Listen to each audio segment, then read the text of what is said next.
சுவிசேஷம் 14ஆம் அதிகாரம் 32ஆம் வசனத்திலிருந்து 42ஆம் வசனம் வரை. மார்க்கு 14:32 42 வரை. பின்பு கெத்செமனே என்னப்பட்ட இடத்திற்கு வந்தார்கள். அப்பொழுது அவர் தம்முடைய சீஷர்களை நோக்கி, நான் ஜெபம் பண்ணும் அளவும் இங்கே உட்கார்ந்திருங்கள் என்று சொல்லி பேதுருவையும் யாக்கோபையும் யோவானையும் தம்மோடே கூட்டிக் கொண்டு போய் திகிலடையவும் மிகவும் வியாகுலப்படவும் தொடங்கினார். அப்பொழுது அவர், என் ஆத்துமா மரணத்துக்கு ஏதுவான துக்கம் கொண்டிருக்கிறது, நீங்கள் இங்கே தங்கி விழித்திருங்கள் என்று சொல்லி சற்று அப்புறம் போய் தரையிலே விழுந்து, அந்த வேலை தம்மை விட்டு நீங்கி போக கூடுமானால் அது நீங்க வேண்டும் என்று வேண்டிக் கொண்டு, அப்பா பிதாவே, எல்லாம் உம்மாலே கூடும், இந்த பாத்திரத்தை என்னிடத்தில் இருந்து எடுத்து போடும், ஆகிலும் என் சித்தத்தின்படி அல்ல, உம்முடைய சித்தத்தின்படியே ஆக கடவது என்றார். பின்பு அவர் வந்து அவர்கள் நித்திரை பண்ணுகிறதை கண்டு பேதுருவை நோக்கி, சீமோனே, நித்திரை பண்ணுகிறாயா? 1 மணி நேரம் நீ விழித்திருக்க கூடாதா? நீங்கள் சோதனைக்குட்படாதபடிக்கு விழித்திருந்து ஜெபம் பண்ணுங்கள். ஆவி உற்சாகம் உள்ளதுதான், மாம்சமோ பலவீனம் உள்ளது என்றார். அவர் மறுபடியும் போய் அந்த வார்த்தைகளையே சொல்லி ஜெபம் பண்ணினார். அவர் திரும்ப வந்தபோது அவர்கள் மறுபடியும் நித்திரை பண்ணுகிறதை கண்டார். அவர்களுடைய கண்கள் மிகுந்த நித்திரை மயக்கம் அடைந்திருக்கிறபடியால் தாங்கள் மறுமொழியாக அவருக்கு சொல்வது இன்னதென்று அறியாதிருந்தார்கள். அவர் 3ஆம் தரம் வந்து, இனி நித்திரை பண்ணி இளைப்பாருங்கள், போதும், வேலை வந்தது, இதோ மனுஷகுமாரன் பாவிகளுடைய கைகளில் ஒப்பு கொடுக்கப்பட போகிறார், என்னை காட்டி கொடுக்கிறவன் இதோ வந்து விட்டான், எழுந்திருங்கள், போவோம் என்றார். ஆண்டவருடைய நாமத்திற்கு மகிமை உண்டாவதாக. மார்க்கு 14:32 நாம் பார்க்கிறோம். இந்த கெத்செமனே, பின்பு கெத்செமனே என்னப்பட்ட இடத்திற்கு வந்தார்கள். அப்பொழுது அவர் தம்முடைய சீசர்களை நோக்கி, நான் ஜெபம் பண்ணும் அளவும் இங்கே உட்கார்ந்திருங்கள் என்று சொல்லி. ஹல்லேலூயா. இந்த கெத்செமனே அப்படின்னா அது இந்த ஒலிவ மலைக்கு கீழாக இருக்கிறது. அதனுடைய அர்த்தம் வந்து ஒலிவ பழங்கள் எல்லாம் அங்கே அந்த செக்கு மாதிரி இருக்குமா, அதில் போட்டு என்ன செய்வாங்களாம், பிழிந்து எண்ணெய் எடுக்கிற இடம் என்று சொல்லுகிறார்கள். அந்த கெத்செமனே அனுபவம் என்பது நமக்காக ஆண்டவர் இயேசு தன் சரீரத்தை அவர் பிழிகிறதற்கு, அதாவது சிலுவையில் அடிக்கப்படும் முன்பாக கவனிக்கலாம், நமக்காக அந்த பாடுகளை சுமக்கிற அந்த காரியங்களை அந்த கெத்செமனேயிலே அவர் முன்கூட்டியே பார்க்கிறார். ஹல்லேலூயா. ஆண்டவருக்கு மகிமை உண்டாவதாக. இந்த 32ஆம் வசனத்திலே, அப்பொழுது அவர் தம்முடைய சீசர்களை நோக்கி, நான் ஜெபம் பண்ணும் அளவும் இங்கே உட்கார்ந்திருங்கள் என்று சொல்லி.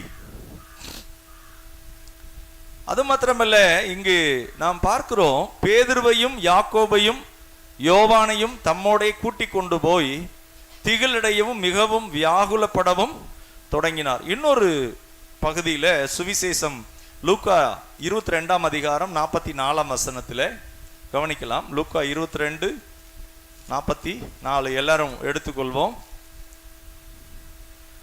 இந்த லூக்கா அவர் ஒரு வைத்தியர், வாசிங்க. அவர் மிகவும் வியாகுலப்பட்டு, பாருங்க, ஆண்டவர் இயேசு அங்கு வியாகுலப்படுறாராம். பாருங்க, ஆண்டவர் இயேசு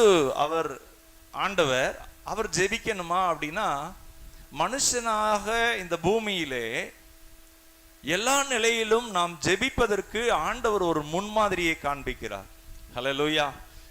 He was a son of God, அதே நேரத்தில் he was a man of God. அவர் தேவ குமாரனும் இன்னொரு பக்கம் நமக்கு அந்த முன்மாதிரியை காண்பிக்கிறார். அந்த படப்போகிற பாடுகளை தனக்கு முன்னே நிறுத்தி, இங்கு நாம் வாசிக்கிறோம் லூக்கா 22:44 அவர் மிகவும் வியாகுலப்பட்டு எப்படி ஜெபம் பண்ணாரா?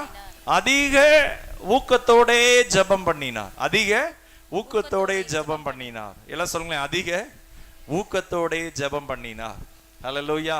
ஒரு சில நேரம் நம்ம சாதாரணமா ஜெபிக்கிறது வேற, ஆனா ஊக்கத்தோட ஜெபம் பண்றது வேற. நிறைய நேரம் நம்ம ஜெபம் பண்ற நேரம் தான் என்ன வரும்? ஊக்கமான ஜெபம் வருமா, தூக்கம் வருமா? ஊக்கமான ஜெபம் வரும். வர்றதுக்கு முன்னாடி வேற என்ன வரும்? என்ன வரும்? தூக்கம் வரும். ஆனா தூக்கம் வர்றப்பதான் என்ன செய்யணும்? ஊக்கமா ஜெபிக்கணும். ஹல்லேலூயா. அது என்ன பாஸ்டர், தூக்கமே வராதா? வரும். ஆனா ஜெபம் பண்ற நேரம் என்ன செய்யணும்? ஊக்கமா ஜெபிக்கணும். ஹல்லேலூயா. ஜெபம் பண்ற நேரம் தூங்க கூடாது. அப்படி தூங்குனா வேற காரியங்கள் நடக்கும். ஜெபிக்கிற நேரம் நம்ம ஜெபிக்கணும். அது ஊக்கமா ஜெபம் பண்ற நேரம் கொஞ்சம் தூக்கம் வருது, ஒரு மாதிரி இருக்குன்னா போராடி ஜெபிக்கணும். ஹல்லேலூயா. அப்ப ஏன் ஆண்டவர் இங்கு இந்த வார்த்தையை இங்கே நான் பார்க்கிறோம், ஊக்கத்தோட அப்படின்னு சொல்லிட்டு, அடுத்து இன்னொரு காரியம் அங்கு வாசிக்கிறோம்.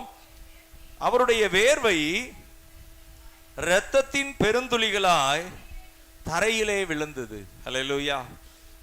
நல்லா கவனிங்க, ஜெபிக்கிறதுக்கு நிறைய பேருக்கு ஆர்வமே இருக்காது. ஆனா வேற காரியங்களுக்கு பாருங்க நல்ல ஆர்வம் இருக்கும். அப்போ இந்த பிசாசு எப்படிப்பட்டவன் அப்படின்னா, நல்ல ஃப்ரெஷ்ஷான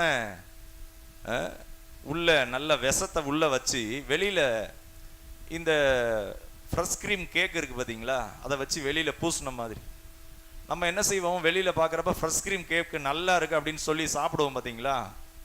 அது மாதிரி இன்னைக்கு அவைலபிளாக எளிதாக நமக்கு என்ன செய்யுதுன்னா, நிறைய கெட்ட காரியங்கள், அது ஒரு பொய்யான காரியமாக அது வெளியில தெரியாம ரொம்ப நல்ல சுவையா இருக்கிறது மாதிரி, அதாவது இச்சையான காரியங்கள், அசுத்த காரியங்கள், மனதை மயக்குகிற காரியங்கள், மனது கெட்டு போகிற காரியங்கள், இதெல்லாம் பிசாசு பின்னாடி இருக்கிறான்.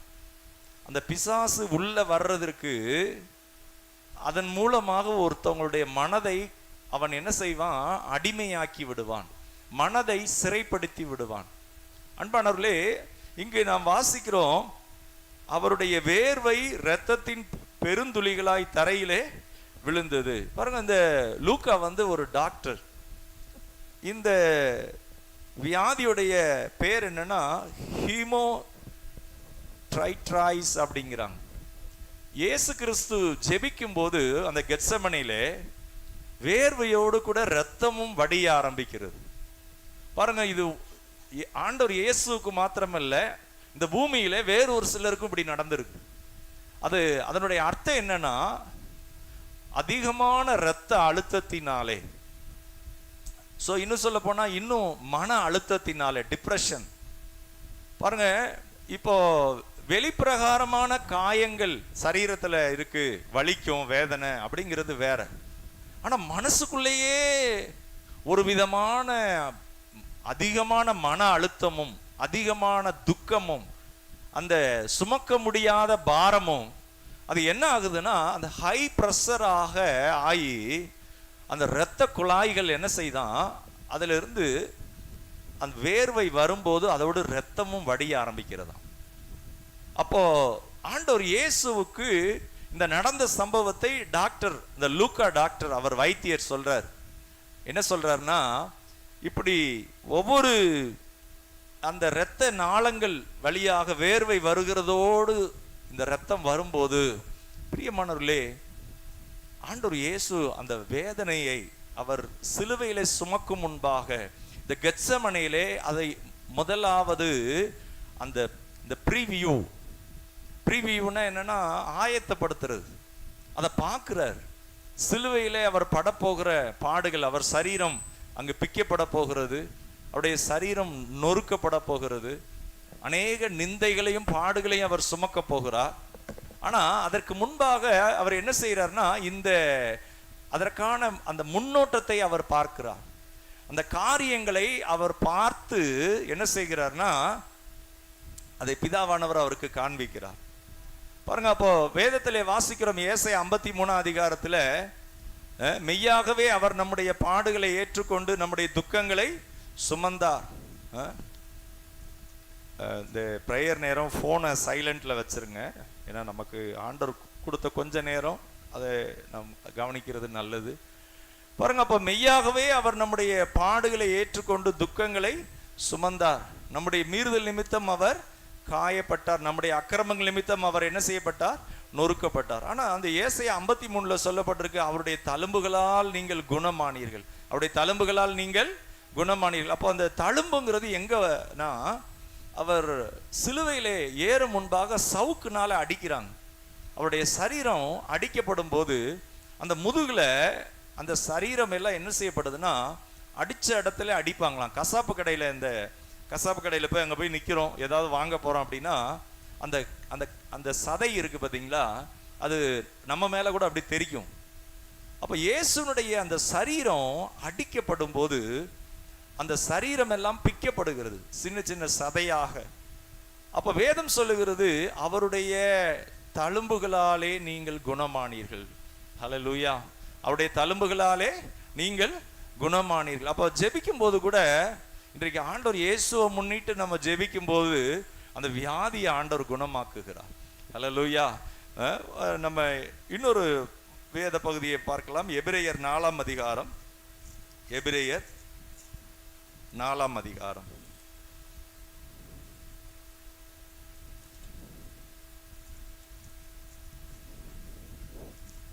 எபிரேயர் 4ஆம் அதிகாரம்.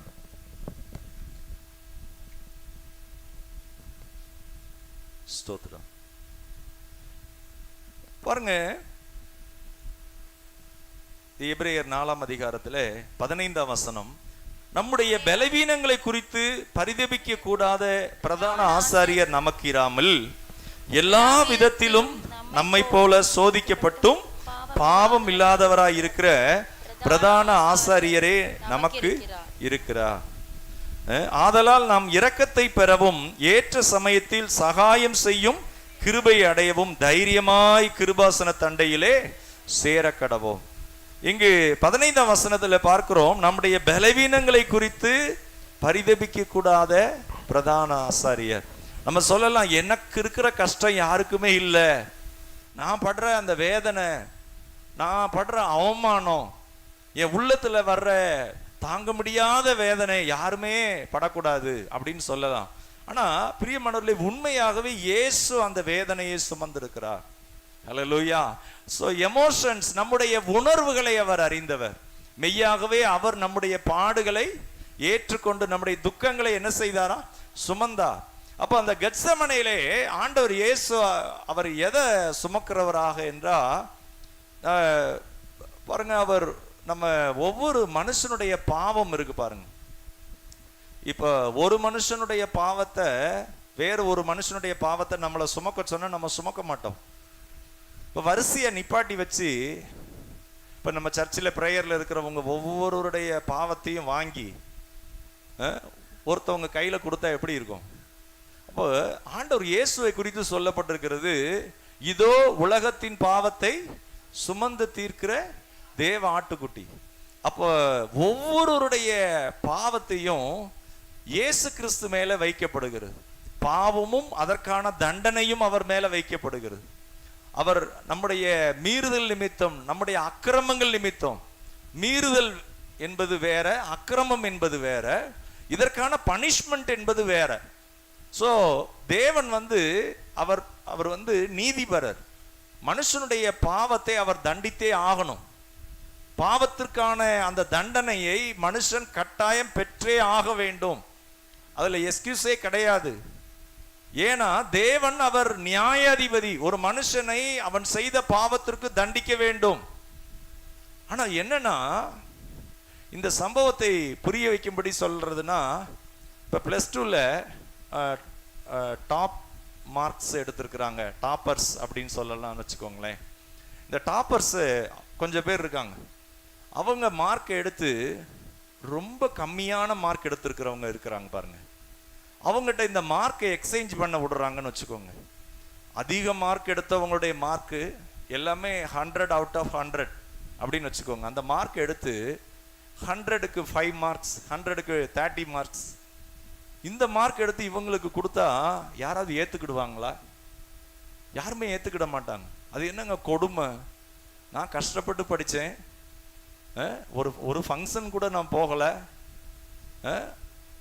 என்னுடைய நல்லா கூட சாப்பிடலை, அப்படிதான் நான் படித்தேன்.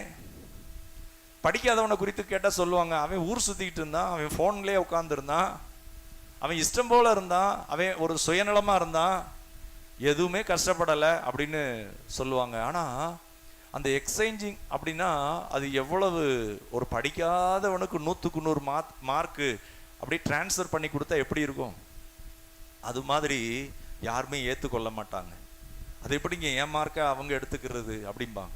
ஆனால் ஆண்டவர் இயேசு நம்ம எல்லாரும் தண்டிக்கப்பட வேண்டிய நம்ம எல்லாரும் நரகத்திற்கு போக வேண்டிய நம்முடைய தண்டனையை, நமக்கான அந்த தண்டனையை நாம் சுமக்க வேண்டும், நாம் அனுபவிக்க வேண்டும். அதை ஆண்டவர் இயேசு ஏற்றுக்கொண்டு அவருக்குள்ள இருக்கிற டாப்பான பிளெஸ்ஸிங்ஸ், அவருக்குள்ள இருக்கிற மகிமையான பொக்கிஷங்களை எல்லாம் ஆண்டவர் நமக்கு டிரான்ஸ்ஃபர் பண்ணுகிறார். ஹல்லேலூயா. ஸோ இதுதான் நமக்கு அந்த சிலுவையிலே ஆண்டவர் அந்த பண்டமாற்று செய்கிறார். நம் மனுக்குலத்தினுடைய சாபத்தை அவர் ஏற்றுக்கொண்டு, பாவத்தை ஏற்றுக்கொண்டு, பாருங்க, அது ரொம்ப ரொம்ப ரொம்ப அருவருப்பான ஒன்று. மனுஷனுடைய பாவமும் அக்கிரமமும் அதை பார்க்கும் போதே ரொம்ப வேதனையா அருவருப்பா இருக்கும். ஆனா ஆண்டவர் இயேசு என்ன செய்யறாரு? அதை மனதார ஏற்றுக்கொண்டு. சோ இங்க நாம் பார்க்கிறோம், எபிரேயர் 4:15 நம்முடைய பலவீனங்களை குறித்து சொல்லுங்களேன். நம்முடைய பலவீனங்கள், சத்தமா சொல்லுங்களேன், என்னுடைய பலவீனங்கள். உங்களுடைய பலவீனம் என்னன்னு தெரியுமா? ஒரு சிலருக்கு கண்டுபிடிச்சிருப்பாங்க, என் பலவீனம் இதுதான். நல்ல ஒரு காரியம். நிறைய நேரம் நம்ம பலவீனங்களை நமக்கே தெரியாது. அது தெரியாததுனால அநேக வருடங்கள் வீணா போயிருக்கும்.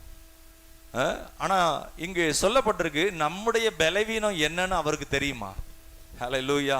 நம்முடைய பலம் என்னன்னு அவருக்கு தெரியும். கடந்த வாரம் பார்த்தோம், பேதுருக்குள்ள இருக்கிற பலவீனத்தை அறிந்திருந்தார். பேதுரு எப்படி மறுதலிப்பார் என்பதை அறிந்திருந்தார். பேதுரு எப்படி வல்லமையாய் ஊழியம் செய்வார் என்பதையும் இயேசு அறிந்திருந்தார். ஹல்லேலூயா. அழைக்கும் போதே ரெண்டையும் சொல்றாரு, நீ மறுதலிப்ப அப்படிங்கிறாரு. அடுத்து சொல்ற, எனக்காக நீ இப்படிதான் மரிப்ப, இரத்த சாட்சியா அப்படிங்கிறதையும் சொல்லிடுறாரு. ஹல்லேலூயா. இன்றைக்கு உங்களை குறித்த உங்களுடைய பலவீனங்கள், என்னுடைய பலவீனங்களை இயேசு அறிந்திருக்கிறார். அதே நேரத்தில் நம்மை கொண்டு அவர் செய்ய போகிற மகத்தான காரியங்களையும் அவர் அறிந்திருக்கிறார். ஹல்லேலூயா. பரிதபிக்க கூடாத பிரதான ஆசாரியர் நமக்கு இராமல், இங்க இந்த வார்த்தை சொல்லப்பட்டிருக்கிறது, எல்லா விதத்திலும் நம்மை போல சோதிக்கப்பட்டோம். எல்லா விதத்திலும் நம்மை போல சோதிக்கப்பட்டோம். நம்முடைய வேதனை அவருக்கு தெரியும். உங்க உள்ளத்துல நல்ல கவனிங்க, வெளியில காயம் இருந்துட்டா கூட மனுஷன் தாங்கிக்கிடுவான். ஆனா உள்ள ஒரு மனுஷனுக்கு நைட்டெல்லாம் தூங்க முடியாத கவலை. ஒருவேளை ஒரு 3 நாள் அப்படி தூங்கவே இல்லை, 5 நாள் தூங்கல, 10 நாள் தூங்கல, அந்த மனுஷன் என்ன ஆவான்? யோசித்து பாருங்க. So converted to other diseases, வேற வியாதி வர ஆரம்பிச்சிடும். நிறைய பிரச்சனைகளுக்கு காரணம் இந்த பிசாசு என்பவன். இந்த டிப்ரெஷன் ஸ்பிரிட் என்பது பாவமும் அதன் பின்னால் இருக்கிற விளைவுகளும், இச்சையான காரியங்களை அவன் தூண்டுவதும், பின்னே மனிதனை கொலை செய்வதும், மனுஷனை அவங்களை என்ன செய்யறதுன்னா வியாதிக்குள்ளாக்குவதும், இதெல்லாம் அவனுடைய தந்திரம். பிசாசு என்ன செய்வானா? அசுத்தமான காரியங்களை பார்க்கும்படி தூண்டுவானா. Lost of spirit. அடுத்து என்னன்னா, அவங்க மைண்ட அவங்களை ஜெபிக்க விடாதபடி, கர்த்தரை தேடக்கூடாதபடி, அவர்கள் மனது இருளாய் போகும்படி அவங்களை என்ன செய்வானா, அவங்களுக்குள்ள அசுத்தாவி உள்ள போயிருமா. ஜெபிக்கிறத காட்டிலும் வேற காரியங்கள்ல நம்ம மனது ஆர்வமாய் போகுமானால் பிசாசுக்கு நாம் ஆட்பட்டிருக்கலாம். எச்சரிக்கை. நம்ம மனசு ஜெபிக்கிறதுக்கு விருப்பப்பட மாட்டேங்குது, கர்த்தருக்குரியதுல பிரியமா இருக்க மாட்டேங்குது. அல்லது நம்ம கூட இருக்கிறவங்க அதை தவிர மற்ற எல்லாத்துக்கும் நல்ல ஆர்வமா இருக்கிறாங்கன்னா ஏதோ ஒரு சில தீய ஆவிகள் உள்ளே இருக்கலாம். அது என்ன செய்யும்னா இன்செக்யூரிட்டி ஸ்பிரிட். ஒரு சகோதரிக்குள்ள ஒரு அசுத்த ஆவி புகுந்ததாம். ஒரு நல்ல தேவ மனிதன் அவர் சொல்றார், அவங்கள கேட்டப்போ ஒரு ஆக்சிடென்ட் நடந்ததை பார்த்தாங்களாம். பார்த்தபோது அந்த பயத்தில அவங்களுக்கு என்ன ஆனதுன்னா, அந்த பயமான நேரத்தில் உள்ள ஒரு தீய ஆவி புகுந்துருச்சான். 3 நாளா அந்த அதிர்ச்சி அவங்களுக்குள்ள இருந்ததாம். ஆக்சிடென்ட் ஆனதை பார்த்து அந்த பயம். ஸோ டோட்டலா எதிர்மறையான எண்ணங்கள். அந்த நேரத்தில் இவங்களுக்குள்ள ஒரு தீய ஆவி புகுந்துருச்சான். நல்லா கவனிங்க. ஒருவேளை நமக்கு ஒரு சில நேரம் காத்திருக்கும் போது, ஜெபிக்கிறதுல, ஆண்டவர் சமூகத்தில் காத்திருக்கும் போது, அல்லது வேற காரியங்கள், குடும்பத்தில் பிரச்சனைகள் இருக்கும்போது, போராட்டங்கள் இருக்கும்போது, பிள்ளைகளுடைய காரியம், எல்லா நிலையிலையும் ஆண்டவருடைய வார்த்தையை உள்ள மனதில் வச்சுக்கணும். ஆண்டவர் சொல்றாரு, திகையாதே, கலங்காதே, பயப்படாதே, நான் உன்னோடே இருக்கிறேன். இந்த வார்த்தைகளை தான் உள்ள மனதில் திரும்ப திரும்ப சொல்லணும். பயப்படாதே என்று சொன்னவரே, திகையாதே, இதை வாயில சொல்லணும், வேற எதையும் சொல்லக்கூடாது. அவர் சொல்லி இருக்கிறாரு, அதனால என்ன கைவிட மாட்டார். நான் உன்னை பலப்படுத்துவேன்னு அவர் சொல்லி இருக்கிறார். அவருக்கு பொய் சொல்ல தெரியாது. பிரச்சனைய அதை உங்க நாக்கில இருந்து எடுத்து, உங்க மனதில இருந்து எடுத்து, உங்க முன்னே இயேசுவை நிறுத்தி அவருடைய வார்த்தைகளை சொல்லுங்க. அதுக்கு தான் ஃபெல்லோஷிப், அதுக்கு தான் ஐக்கியம். ஸோ அதுக்கு தான் இந்த ஆன்லைன்லலாம் கூட ஒரு நேரம் என்ன ஆயிடுது, ஒரு நேரம் ஒர்க் ஆகுது, ஒரு நேரம் வேற மாதிரி தப்பா ஆயிடுது. அப்புறம் என்ன பண்ணுவோம், திரும்ப உட்காந்து அதை ஆயத்தப்படுத்துவோம். பாஸ்டர் அம்மாக்கு அதான் வேலை, உட்காந்து அதெல்லாம் சரி பண்ணுங்க அப்படின்னா உட்காந்து சரி பண்ணுவாங்க. ஏன்னா அந்த வால்யூம் நல்லா இருக்கணும். ஏன்னா எங்கேயோ இருக்கிறவங்க யாரோ உட்காந்து அதை கேட்குறாங்க, கேட்டுட்டு அதனால ஆசீர்வதிக்கப்படுறாங்க. ஹல்லேலூயா.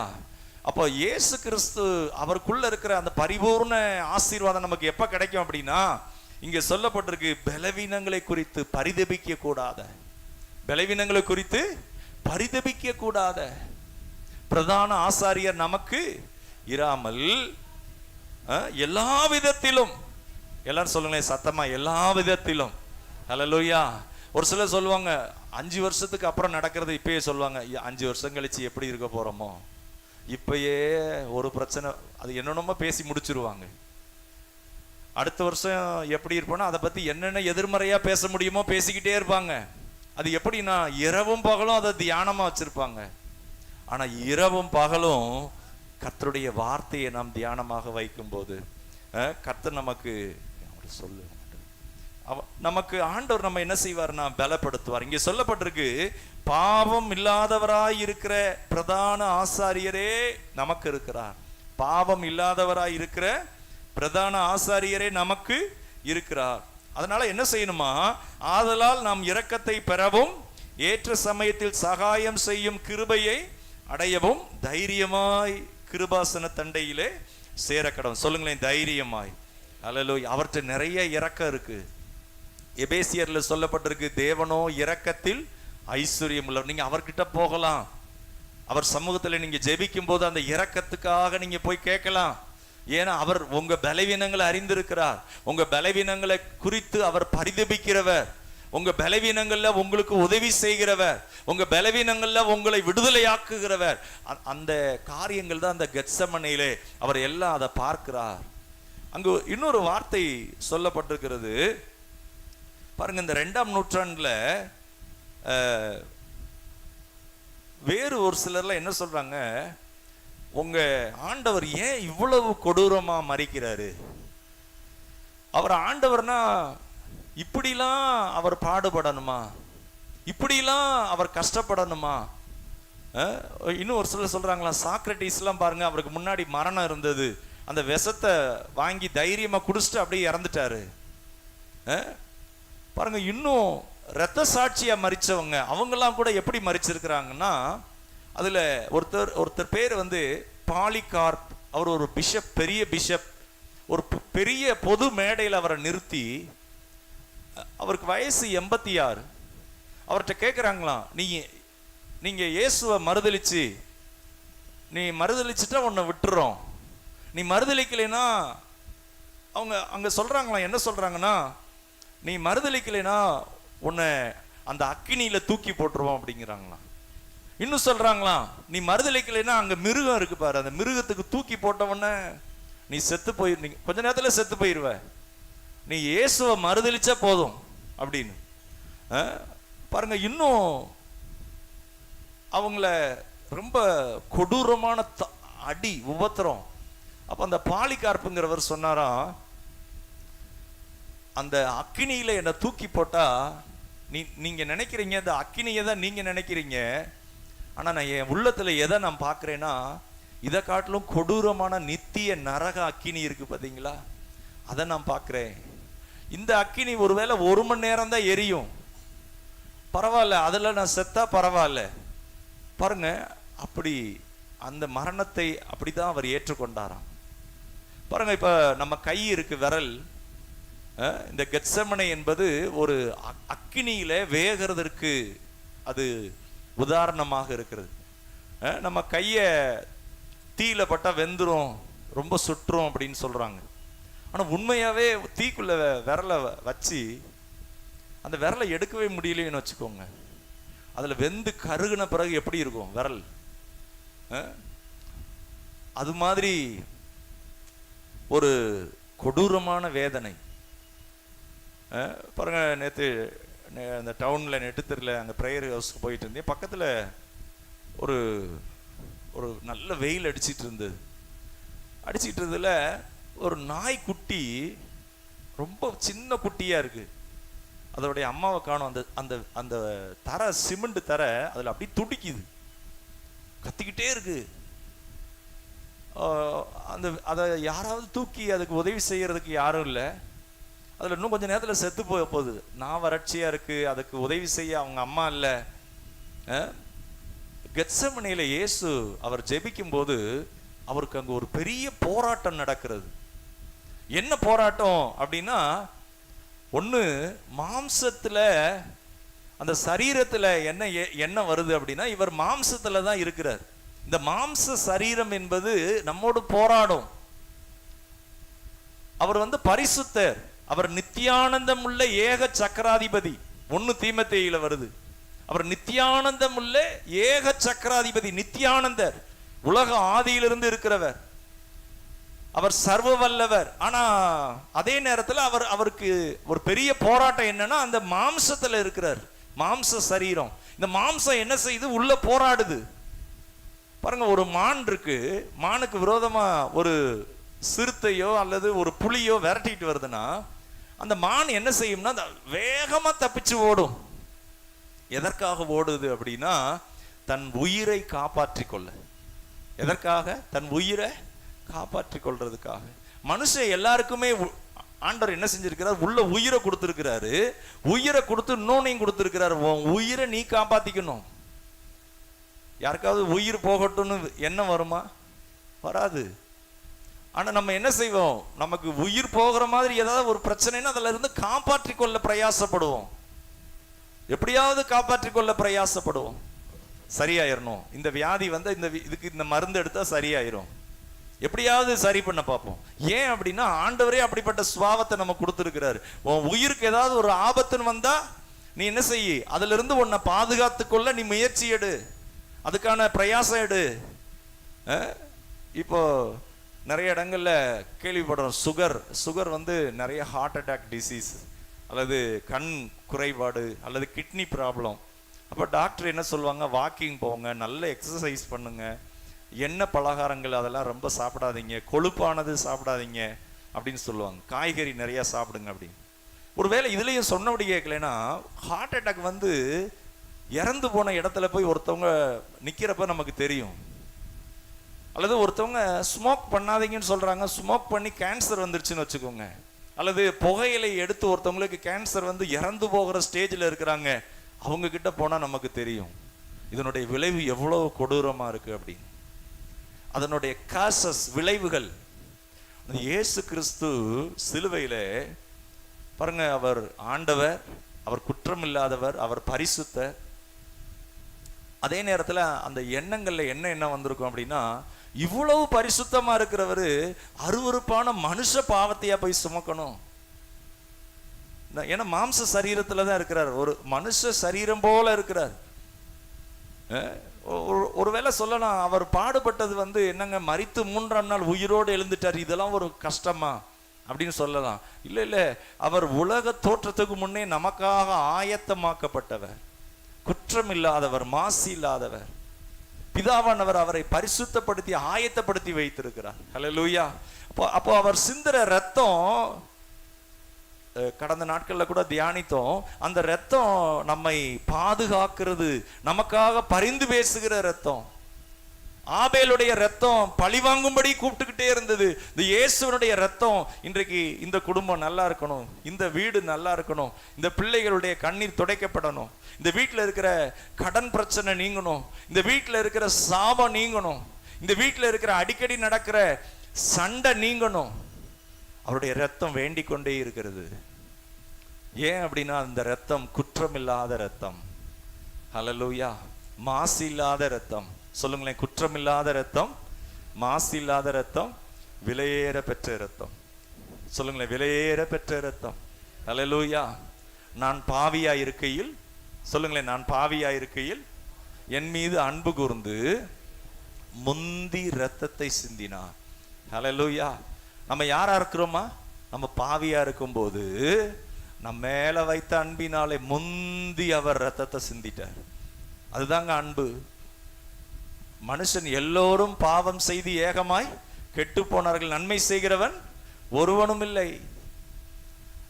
ரோமர் 7 சொல்றாரு, பவுல் சொல்றாரு, நான் நன்மை செய்யணும்னு நான் நினைக்கிறேன், ஆனா நன்மை செய்கிறதோ என்னிடத்தில் இல்லை. அதுதான் உண்மை. நன்மை செய்யறது உங்ககிட்ட இல்லை அப்படின்னா உள்ள என்ன இருக்கு? உள்ள பிசாசின் ஆவி இருக்கு. அதுக்குதான் நம்ம அடிமையா இருக்கிறோம். நம்ம ஜெபிக்கும் போது, கர்த்தரை தேடும் போது, கர்த்தருக்கு பணிந்து நடந்து கொள்ளும் போது, இந்த வேத வசனங்களை கை கொள்ளும் போது, நீங்க தேவ சாயலாக அந்த கிறிஸ்துவின் சாயல் உங்களுக்குள்ள இருந்து வெளிப்படுது. இந்த வசனத்தை கை கொள்ளும் போது பலன் உண்டு. இந்த வார்த்தையை கனம் பண்ணும் போது கர்த்தர் உங்களை கனம் பண்றாரு. ஆண்டவருடைய நாமத்திற்கு மகிமை உண்டாவதாக. இது இங்க ஒரு வேத பகுதியை வாசிக்கிறோம். மார்க் 14, மார்க் 14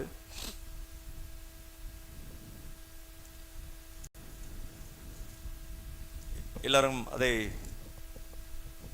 கவனிக்கலாம். 32, பின்பு கெத்சமனே எண்ணப்பட்ட இடத்திற்கு வந்தார்கள். அப்பொழுது அவர் தம்முடைய சீசர்களை நோக்கி, நான் ஜெபம் பண்ணும் அளவும் இங்கே உட்கார்ந்திருங்கள் என்று சொல்லி பேதுருவையும் யாக்கோபையும் யோவானையும் தம்மோடே கூட்டிக் கொண்டு போய் திகிலடையவும் மிகவும் வியாகுலப்படவும் தொடங்கினார். அப்பொழுது அவர், என் ஆத்துமா மரணத்துக்கு ஏதுவான துக்கம் கொண்டு இருக்கிறது, நீங்கள் இங்கே தங்கி விழித்திருங்கள் என்று சொல்லி. அப்ப மரணத்துக்கு ஏதுவான என்னன்னா, மரணமே வந்துருச்சு, மரணமே வந்துருச்சு.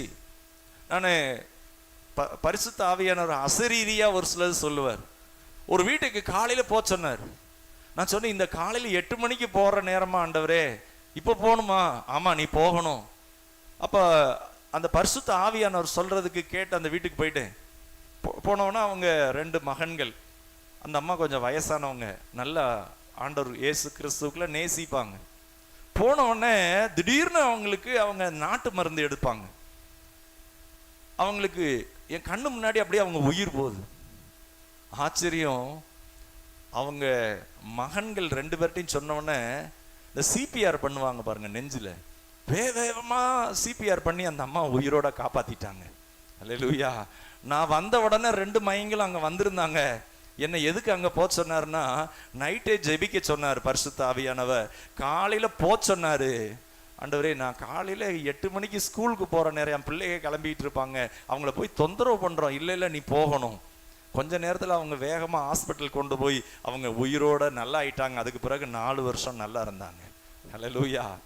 அப்ப நல்லா கவனிங்க, நான் மாம்சத்துல எதுக்கு ஆண்டவர் 8 மணிக்கு போக சொல்றீங்க அப்படின்னு நான் என்ன செய்யக்கூடாது? கேள்வி கேட்கக்கூடாது. அவர் சொல்றாரு போய் செய்யணும். செய்யறப்ப அதற்கான பலனை கர்த்தர் தருவார். அல்லேலூயா. ஆண்டவருக்கு மகிமை உண்டாவதாக. இங்கே ஆண்டவர் இயேசு ஒரு ஜெபம் பண்றாரு. என்ன செய்யறாரு? சற்று அப்புறம் போய் தரையில விழுந்து 35 வசனம். அந்த வேலை தம்மை விட்டு நீங்கி போக கூடுமானால் அதை நீங்க வேண்டும் என்று வேண்டிக் கொண்டு, அப்பா பிதாவே எல்லாம் உம்மாலே கூடும், இந்த பாத்திரத்தை என்னிடத்திலிருந்து எடுத்து போடும், ஆயிலும் என் சித்தத்தின்படி அல்ல உம்முடைய சித்தத்தின்படியே ஆக கடவது என்றார். அது என்ன பாத்திரம் அப்படிங்கிறார். பாத்திரம்னா என்னன்னா, இப்போ நம்ம நான் வீட்டில் ராஜஸ்தானுக்கு ஒரு முறை பேங்க்ல டூர் அப்படின்னு சொல்லி ஃபேமிலி டூர்னு ஆல் இண்டியா டூர் போயிருந்தோம். அப்போ ராஜஸ்தானில் போனவுடனே பயங்கர உஷ்ணம். அந்த ஜெய்ப்பூரில் வீதியில் வச்சு ஒட்டக பால் விற்றாங்க. அது நல்ல சூப்பராக இருந்தது. ஒரு டம்ளர் குடித்தவொடனே சாப்பாடே சாப்பிட தேவையில்லை, அவ்வளோ திக்காக இருக்கு. அதை எல்லாரும் சொன்னாங்க ரொம்ப நல்லா இருக்கும் அப்படின்னாங்க. ஆனால் குடிக்கிறதுக்கு நமக்கு என்னன்னா, சாப்பிட்டோம்னா அன்னைக்கு சாப்பாடு சாப்பிட தேவையில்லை, அந்த மதிய சாப்பாடு அவ்வளவு ரிச்சாக இருக்கு. இங்கே இயேசு கிறிஸ்துக்கு முன்னாடி ஒரு பாத்திரம் வருது.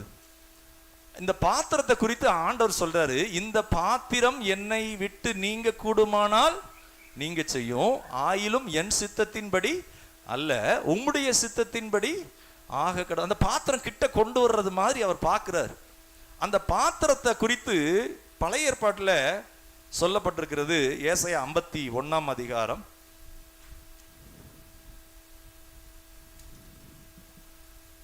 51 22 வசனம். கர்த்தராகிய உன் ஆண்டவரும் தம்முடைய ஜனத்துக்காக வழக்காட போகிற உன் தேவனுமானவர் சொல்லுகிறது என்னவென்றால், இதோ தத்தளிப்பின் பாத்திரத்தை உன் கையிலிருந்து நீக்கி போடுகிறேன், இனி என் உக்கிரத்தினுடைய பாத்திரத்தின் வண்டல்களை நீ குடிப்பதில்லை. இந்த பாத்திரத்துக்குள்ள என்ன இருக்கா? தத்தளிப்பு இருக்கான். ஒரு சில வீடுகளில் அவங்க சொல்லுவாங்க, ஒரே பிரச்சனைங்க, பிறந்ததுல இருந்து பிரச்சனை அப்படிம்பாங்க. ஒரு சிலர் சொல்லுவாங்க கல்யாணம் ஆனதுல இருந்து பிரச்சனை. இன்னும் ஒரு சிலர் சொல்லுவாங்க இந்த பிள்ளை பிறந்ததுல இருந்து பிரச்சனைம்பாங்க. பைபிள்ல யாபேஸ் அப்படிங்கிறவரை குறித்து அப்படி போட்டிருக்கு. ஆனா தேவன் அந்த மனுஷனை ஆசீர்வதித்தார். பேர் யாபேஸ்ங்கிற பேர்ல ஒரு பெரிய பட்டணமே உருவாயிருச்சு. யாபேஸ்னா என்ன அர்த்தம்னா, துக்கத்தோட நான் பெற்றேன். அந்த பிள்ளை பிறக்கிறப்ப ஏதோ அந்த வீட்டுல ஒரு பெரிய துக்கம். ஆனா யாபேஸ கர்த்தர் அவர் ஜெபம் பண்றார், என்ன ஆசீர்வதிங்க, என் எல்லையை ஆசீர்வதிங்க ஆண்டவரே, உங்க கரம் என் கூட இருக்கணும் அப்படின்னு ஜெபம் பண்றார். கர்த்தர் யாபேஸை ஆசீர்வதிச்சாராம். ஆசீர்வதிச்சோன்னா அந்த யாபேஸ்னா ரொம்ப பிரபலமானவர். அவர் பேர்லயே ஒரு பெரிய பட்டணமே வந்துருச்சு. யாபேசையும் அவனுக்கு உண்டான எல்லாவற்றையும் கர்த்தர் ஆசீர்வதித்தார். ஹல்லேலூயா. அந்த பிள்ளை பிறக்கிறப்ப வீட்டுல ஒரே பிரச்சனை. பேரு, உன் பேரு தத்தளிப்பு, உன் பேரு பிரச்சனை அப்படின்னு வச்சா எப்படி இருக்கும்? ஒரு சிலருக்கு பேர் வச்சிருப்பாங்க வெள்ளையன் அப்படின்னு, பார்த்தா அவர் கருப்பா இருப்பாரு. அது மாதிரி யாபேசு அப்படின்னா என்னன்னா ஒரே பிரச்சனை. போற வழியிலலாம் கூப்பிடுவாங்க, ஏ பிரச்சனை அப்படிம்பாங்க. எப்படி இருந்திருக்கும்? ஆனா யாபேசு எங்க போனார் தெரியுமா? ஆண்டவர்கிட்ட போனாரு. ஆண்டவர்கிட்ட போய் ஜெபம் பண்றாரு. இங்கே சொல்லப்பட்டிருக்கு, தத்தளிப்பின் பாத்திரத்தை உங்ககிட்ட இருந்து நான் நீக்கி போடுறேன். இனி உன் வீட்டுல தத்தளிப்பு இருக்காது. அந்த தத்தளிப்புங்கிற அந்த வண்டலை நீ உறிஞ்சி குடிக்க மாட்ட, உன்கிட்ட இருந்து அதை நான் நீக்கி போடுறேன் அப்படின்னு கர்த்தர் சொல்றார். ஹல்லேலூயா. பாருங்க, ஒரு பாத்திரத்துல டீ இருக்கு, குடிக்க குடிக்க டீ வந்துகிட்டே இருக்கும். ஒரு பாத்திரத்துல தத்தளிப்பா இருக்கு, எப்படி இருக்கும்? ஒரு பாத்திரத்துல கண்ணீரா இருக்கு, அது எப்படி இருக்கும்? போன வருஷம் கண்ணீர், இந்த வருஷமும் கண்ணீரா? ஒரு பாத்திரத்துல அவமானம் இருக்கு. ஆண்டவர் இயேசு மனுக்குலத்தினுடைய அந்த அவமானம், நிந்தை, சாபம், கைவிடப்படுதல், தரித்திரம், வியாதியினுடைய கொடூரம், இந்த எல்லாவற்றையும் கண்ணுக்கு முன்னாடி காண்பிக்கப்படுது. யோசிச்சு பாருங்க, அவர் தேவன், காட், தேவனோடு இருந்தவர், தேவனுக்கு சமமானவர், அவ்வளோ மகிமையானவர். இதை போய் குடிக்கணுமா? கொஞ்சம் யோசிச்சு பாருங்க. இப்ப மாம்ச சரீரத்தில் இருக்கிறாரு. அந்த மாம்ச சரீரம், அந்த சரீரம் என்பது அதுக்கு ஒரு பலவீனம் இருக்கும். அது என்ன செய்யும்? கஷ்டத்தை எடுத்துக்கிடாது,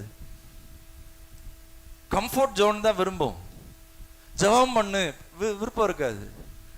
ஆனா செல்போனை தேவையில்லாத நோண்டிக்கிட்டே இரு, அதுக்கு விருப்பமா இருக்கும். டிவியில உட்காரு, அதுக்கு விருப்பமா இருக்கும்.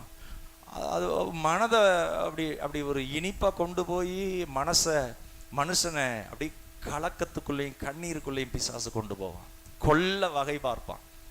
அதனாலதான் ஆண்டவர் இயேசு சொல்றாரு, என் கூட ஜெபம் பண்ணு, நீ சோதனைக்குள்ள அகப்படாதபடி விழித்திருந்து ஜெபம் பண்ணு.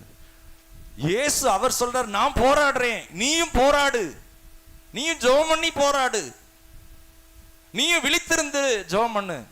நீங்க ஜெபிக்கிறப்ப தூக்கம் வருதுன்னா அது ஒரு பிசாசு, கன நித்திரை கொடுக்கிற ஆவி. தூக்கமா வந்துச்சுங்க, நல்லா தூங்குனீங்க, பிரச்சனையா வரும், மறந்துடாதீங்க. தூக்கத்துக்கு முதலிடம் கொடுத்து கர்த்தருடைய சமூகத்தை தேடாம விட்டுட்டீங்கல்ல. அந்த நீதிமொழிகள் 1:1 சொல்லப்பட்டிருக்கு, நான் கூப்பிட்டேன், நீ என்ன செஞ்ச, எனக்கு முதுக காண்பித்த. மத்தேயு 6:6 போட்டிருக்கு, 2 எஜமான்களுக்கு ஊழியம் செய்ய ஒருவனாலும் கூடாது. Don't serve 2 masters, God or mammon. தேவனை அல்லது மெட்டீரியலை மனுஷன் ஆராதிப்பானா? ஒண்ணு கர்த்தரை ஆராதிப்பாங்க, இல்லைன்னா மெட்டீரியல்ஸ். மெட்டீரியல்ஸ்னா என்னன்னா, என்னுடைய வண்டி, எனக்கு இருக்கிற அழகு, எனக்கு இருக்கிற திறமை, எனக்கு இருக்கிற சம்பளம், எனக்கு இருக்கிற ஃபிக்ஸட் டெபாசிட், எனக்கு இருக்கிற சொத்து. These are materials. இயேசு கிறிஸ்து சொல்றாரு, 2 எஜமான்களுக்கு ஊழியம் செய்ய ஒருவனாலும் கூடாது. நம்ம இருதயத்துக்குள்ள தேவன் இருக்கிற இடத்துல ஒரு மெட்டீரியல் வந்துருச்சுன்னு வச்சுக்கோங்க, அல்லது அசுத்தமான இச்சைகள் வந்துருச்சுன்னு வச்சுக்கோங்க, அதுதாங்க பெருசா தெரியும். அதனாலதான் மனதை எல்லா காவலோடும் உன் இருதயத்தை காத்துக்கொள், அதனடுத்து நின்று ஜீவ ஊற்று புறப்படும். ஒரு சிலருக்கு சினிமா பார்க்காம இருக்க முடியாது, அதுவும் ஒரு சிலர் நடிகர்னா அளவுதான். நல்லா கவனிங்க, அவர் உங்களுக்காக ரத்தம் சிந்த மாட்டார், அவர் ரட்சிக்க மாட்டார், உங்க பலவீனத்துல உங்களை என்னன்னு கேட்க மாட்டார். அதே நேரத்தில் ஒரு ஆள் இருக்கான், பிசாசு. உங்களை நீங்க சின்ன பிள்ளை வாலிபர் தெரியாம தப்பு பண்ணிட்டு ஈவிரக்கமே பார்க்க மாட்டான், கொன்றுவான். உங்க பிள்ளைகளை நீங்க மறுரூபமாக்கலைன்னா அந்த பிள்ளைகளுக்கு அதைத்தான் நம்ம கொடுக்குறோம். பிள்ளைகளை கர்த்தருக்குள்ள நம்ம ஆயத்தப்படுத்தலைன்னா அந்த பிள்ளைகளை நிர்கதியா விடுறோம். அந்த பிள்ளைகளுக்கு என்ன இல்லை, செக்யூரிட்டி இல்லை. யாரை விழுங்கலாமோ என்று வகை தேடி என்ன செய்யறான், சுற்றி திரிகிறான். அவன் மத்தியில நம்ம பிள்ளைகளை தூக்கி போடுறோம், எப்படி இருக்கும்?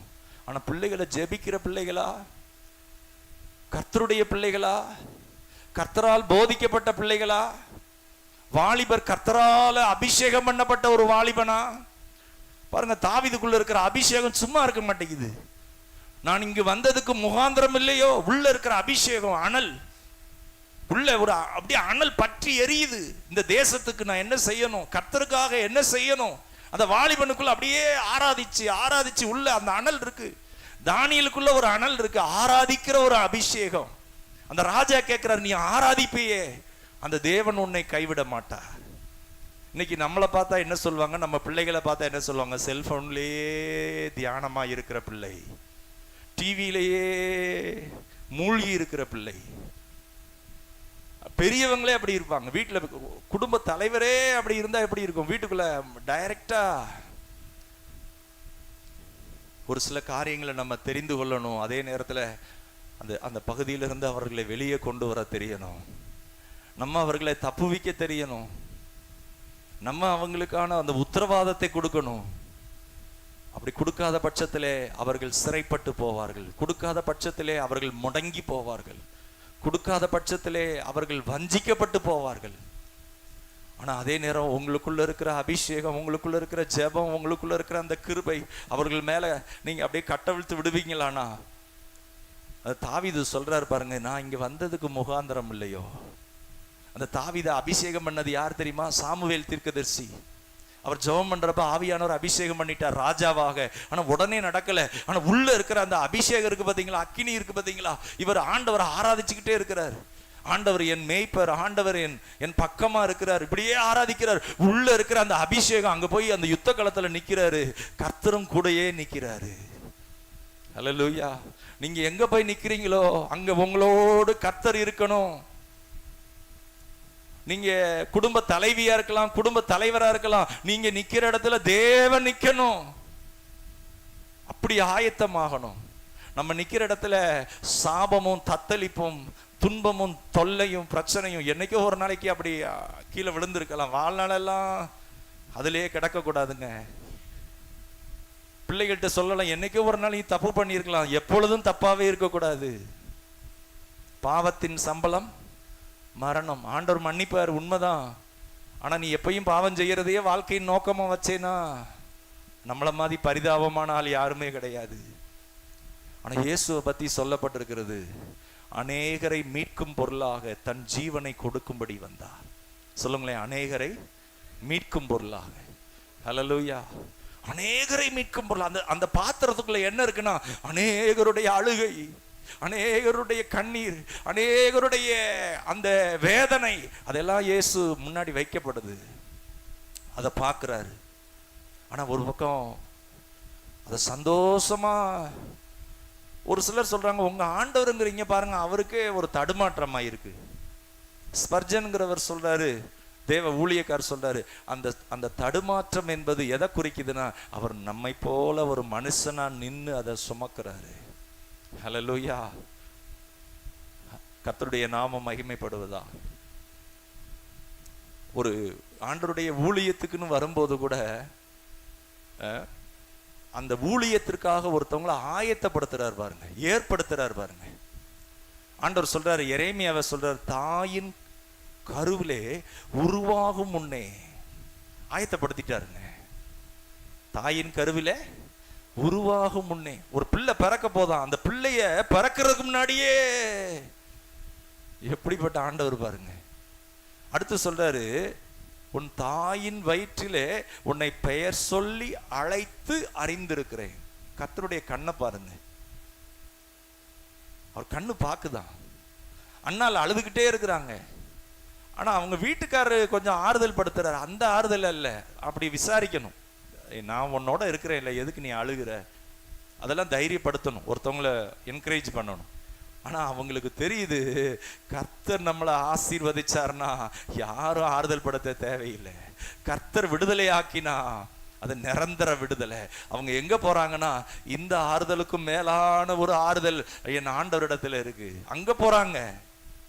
இன்னைக்கு நம்ம ஜெபிக்க போறப்ப, என்னங்க ஜெபம், ஒண்ணு முன்னாடி ஒண்ணும் தெரியல, முன்னாடி கர்த்தர் நல்லவர், மகத்துவம் உள்ளவர், விவரிக்க முடியாத அதிசயங்களை செய்கிறவர், வர்ணிக்க முடியும். அவர் வந்து நிற்கிறார், என்னை நேசிக்கிறார், தாயை போல என்னை நேசிக்கிறவர், தகப்பனை போல என்னை தாய் கூட மறந்துடுவாங்களாம், தாயிலும் மேலானவர்.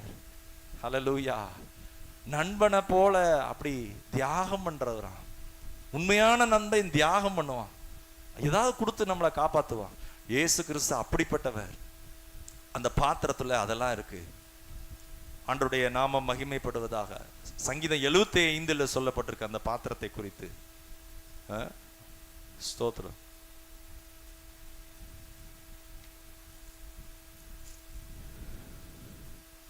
எட்டாம் வசனம், கலங்கி பொங்குகிற மதுபானத்தினால் நிறைந்த பாத்திரம் கர்த்தருடைய கையில் இருக்கிறது, அதிலிருந்து வார்க்கிறார், பூமியில் உள்ள துன்மார்க்கர் யாவரும் அதன் வண்டல்களை உறிஞ்சி குடிப்பார்கள். இங்க சொல்லப்பட்டிருக்கிறது பாத்திரம். எரேமியால இருக்கு, எசேக்கியேல்ல இருக்கு. இங்க ஆண்டவர் இயேசு சொல்றாரு, இந்த பாத்திரம் என்னை விட்டு நீங்க கூடுமானா. எத்தனை பேருக்கு உங்க வாழ்க்கையில போராட்டம் வந்திருக்கு? தேவ சித்தமா இல்ல மனசுல நினைக்கிறபடி செய்யறதா? ஒரு சிலருக்கு என்னன்னா, சோதனை வந்தா டபால்னு விழுந்துருவாங்க. சோதனை வந்தா, ஆனா ஒரு சிலர் என்ன செய்வாங்க, போராடுவாங்க, சோதனையில நின்னு போராடுவாங்க, ஜெபம் பண்ணி போராடுவாங்க, கொஞ்சம் சாப்பிடாம தியாகம் பண்ணி போராடுவாங்க. ஆண்டவருக்காக நிந்தைகளை அனுபவிச்சாலும் வேதனை அனுபவிச்சாலும் ஆண்டவர் சமூகத்தில் போய் தங்களை பலப்படுத்தி போராடுவாங்க. இந்த செத்த மீன் என்ன செய்யும்னா, தண்ணியோட தண்ணியை அடிச்சுக்கிட்டு போயிடும். ஆனா உயிரோடு இருக்கிற மீன் தண்ணி போற பாதைக்கு எதிர்த்து அப்படிதான் இருக்கும். நான் உயிரோட இருக்கிறேன். வேதம் சொல்லுகிறது, வெளிப்படுத்தின விசேஷத்துல ஜெயம் கொள்ளுகிறவன். சத்தமா சொல்லுங்களேன், ஜெயம் கொள்ளுகிறவன். இந்த சோதனையில ஒரு சிலர் அப்படியே போராடுவாங்க, ஜெபம் பண்ணி போராடுவாங்க. ஆண்டவர் சொல்றாரு, என்னோட நீயும் போராடுப்பா ஜெபத்துல. உன் ஜெபத்தை விட்டுறாத, உன் விசுவாசத்தை விட்டுறாத, உன் நம்பிக்கையை விட்டுறாத. நான் போராடுறது மாதிரி நீயும் போராடு. ஆனா 2 டெசிஷன் இருக்கும், இதுவா அதுவா. ஆண்டவரே, ஒரு பாருங்க, நிறைய நேரம் இந்த ஜெபத்துல சரியான ஜெபம் என்னன்னா, ஆண்டவரே நான் என் சித்தம் செய்யக்கூடாது, ஒவ்வொரு நாளும் ஜெபம் பண்ணணும். உங்க சித்தம் செய்யணும் ஐயா. என் குடும்பத்தை நடத்துறதுல உங்க சித்தம் செய்யணும் ஆண்டவரே. என் தனிப்பட்ட வாழ்க்கையில இந்த சரீரத்துல உங்க சித்தம் செய்யணும் ஆண்டவரே. பிள்ளைகளை வளர்க்கறதுல ஆண்டவரே என் மனசுக்கு விருப்பம்னு நான் அதை செய்யக்கூடாது, உங்க சித்தப்படி என் பிள்ளையை வளர்க்கணும். எல்லாமே will of God, will of God. அவருக்கு என்ன பிரியம் அப்படி ஆண்டவர்கிட்ட கேட்கணும். அப்படி ஜெபம் பண்ணீங்கன்னாவே கர்த்தர் உங்களை தேவையில்லாத பாதையில போக விட மாட்டார், உங்களை திருப்பிடுவார். ஒரு சில காரியங்களை அவங்கள விட்டு அப்புறப்படுத்திடுவார். ஒவ்வொரு நாளும் ஜெபம் பண்ணணும், ஆண்டவரே உங்க சித்தம் செய்யணும்பா. என்னுடைய எதிர்கால வாழ்க்கை, திருமண வாழ்க்கை உங்க சித்தம் ஆண்டவரே. ஒவ்வொரு வாரமும் ஞாயிற்றுக்கிழமை ஆராதனையில நான் இருக்கணும், உங்க சித்தம். ஆராதிக்கிறதுல ரொம்ப வைராக்கியமா இருக்கணும். முதல்ல நான் ஆராதிப்பேன், குடும்பமா ஆராதிப்பேன். நான் வரும்போது என் கூட ஒரு சிலரை நான் அழைத்து கொண்டு வருவேன். ஒண்ணுல நான் மிஸ்ஸா இருக்க மாட்டேன். அதுல ஒரு வைராக்கியம் கர்த்தருக்குன்னு. தாவீதுக்குள்ள ஒரு வைராக்கியம் இருக்கு பாருங்க. நீ இஸ்ரவேலின் சேனைகளின் கர்த்தரை நீ நிந்திக்கிற, உள்ள இருக்கிற அந்த அபிஷேகம் பாருங்க, அப்படியே அக்கினி பிடிக்குது. சும்மாவே இருக்க முடியல. உன்னை இன்னைக்கு என் கையில கர்த்தர் ஒன்ன ஒப்பு கொடுப்பா. இன்னைக்கு இருக்கிற உங்களுக்கு இருக்கிற பிரச்சனையை பார்க்கறப்ப உள்ள இருக்கிற அந்த ஜெபம், உள்ள இருக்கிற அபிஷேகம், பிரச்சனையே உன்னை கர்த்தர் என் கையில ஒப்பு கொடுப்பார். கர்த்தர் வல்லவர். இயேசு சாபத்தை ஜெயித்தவர், வியாதியை ஜெயித்தவர், அவமானத்தை மேற்கொண்டவர். அவருக்குள்ள இருக்கிற அந்த டாப்பான பிளெஸிங்ஸ் எல்லாம் உங்களுக்குள்ள கொடுக்கிறாரு. உங்க மேல நம்ம மேல இருக்கிற நரக அக்கினி, நரக கொடூரம். மார்க் 10 சொல்லப்பட்டிருக்கு, உன் கண் இடரல் உண்டாக்கினால் உன் கண்ணை புடுங்கி போடு, உன் கை இடரல் உண்டாக்கினால் கையை தரித்து போடு. நீ கையோட நரகத்துக்கு போக வேணாம், கண்ணோட நரகத்துக்கு போக வேணாம். அதுக்கு நீ இங்கேயே அப்படின்னா என்ன அர்த்தம்? அப்படிப்பட்ட காரியங்களை உன்னை விட்டு விலக்கு. உன் பலவீனம் அதுதான், அந்த நீ செய்யாத.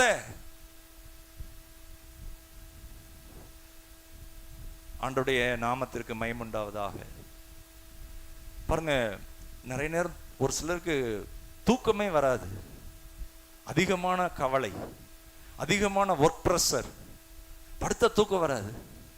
அது என்ன ஆகும்னா அப்படியே கன்வெர்ட் ஆகி தூக்கம் இல்லாத ஒரு பெரிய வியாதியா மாறிடுது. அப்ப பிசாசு அவன் எப்படிப்பட்டவனா, உள்ள விஷத்தை வச்சு வெளியில என்ன செய்வான், நல்ல ஃப்ரெஷ் கிரீம் மாதிரி, பிளாக் ஃபாரஸ்ட், ரெட் வெல்வெட், வெண்ணிலா பார்க்கும்போது ஓ எவ்வளோ இன்பம், எவ்வளோ சந்தோஷம். அது என்ன ஜெபம் பண்றது, ரொம்ப போர். அது என்ன பரிசுத்தமா இருக்கிறது, அதெல்லாம் இந்த உலகத்துல சாத்தியமா? பொய்யனும் பொய்க்கு பிதா. மனுஷ கொலைபாதகன், மனுஷன் அவனுக்கு செம்மையாய் தோன்றுகிற வழி உண்டு, முடிவோ மரண வழிகள். மனுஷனுக்கு செம்மையா தோன்றும். ஏசாயா 53 போட்டிருக்க, அவனவன் தன் தன் வழியிலே போனான். அப்படின்னா என்ன அர்த்தம்? இந்த விழுந்து போன பாவ மனுஷன் அவன் சொல்லுவானா, என்ன சொல்லுவானா, உலகத்துல எப்படிலாம் சந்தோஷமா இருக்கிறாங்க, எப்படிலாம் இன்பமா இருக்கிறாங்க, எப்படிலாம் உலகத்தை என்ஜாய் பண்றாங்க. கூட படிக்கிற பிள்ளைங்க என்ன பாட்டு பாடுதுங்க, எப்படி நடிகர், எப்படிலாம் நடிகை என்ன மாதிரி வாழ்றாங்க அப்படின்னு போய் அவன் என்ன செய்வான், இந்த காரியங்கள் எல்லாம் பொய்யா, அது இன்பமா? சுயநலம். அவங்க நல்லா இருக்கணும். அவங்க அப்பா அம்மா எவ்வளோ கஷ்டப்பட்டிருப்பாங்க, தாத்தா பாட்டி எவ்வளோ கஷ்டப்பட்டிருப்பாங்க. நிறைய வாலிபர்களுக்கு சுயநலம். அதை பெற்றோரும் சொல்லி கொடுக்கறது இல்லை, கண்டுக்கிறதே இல்லை.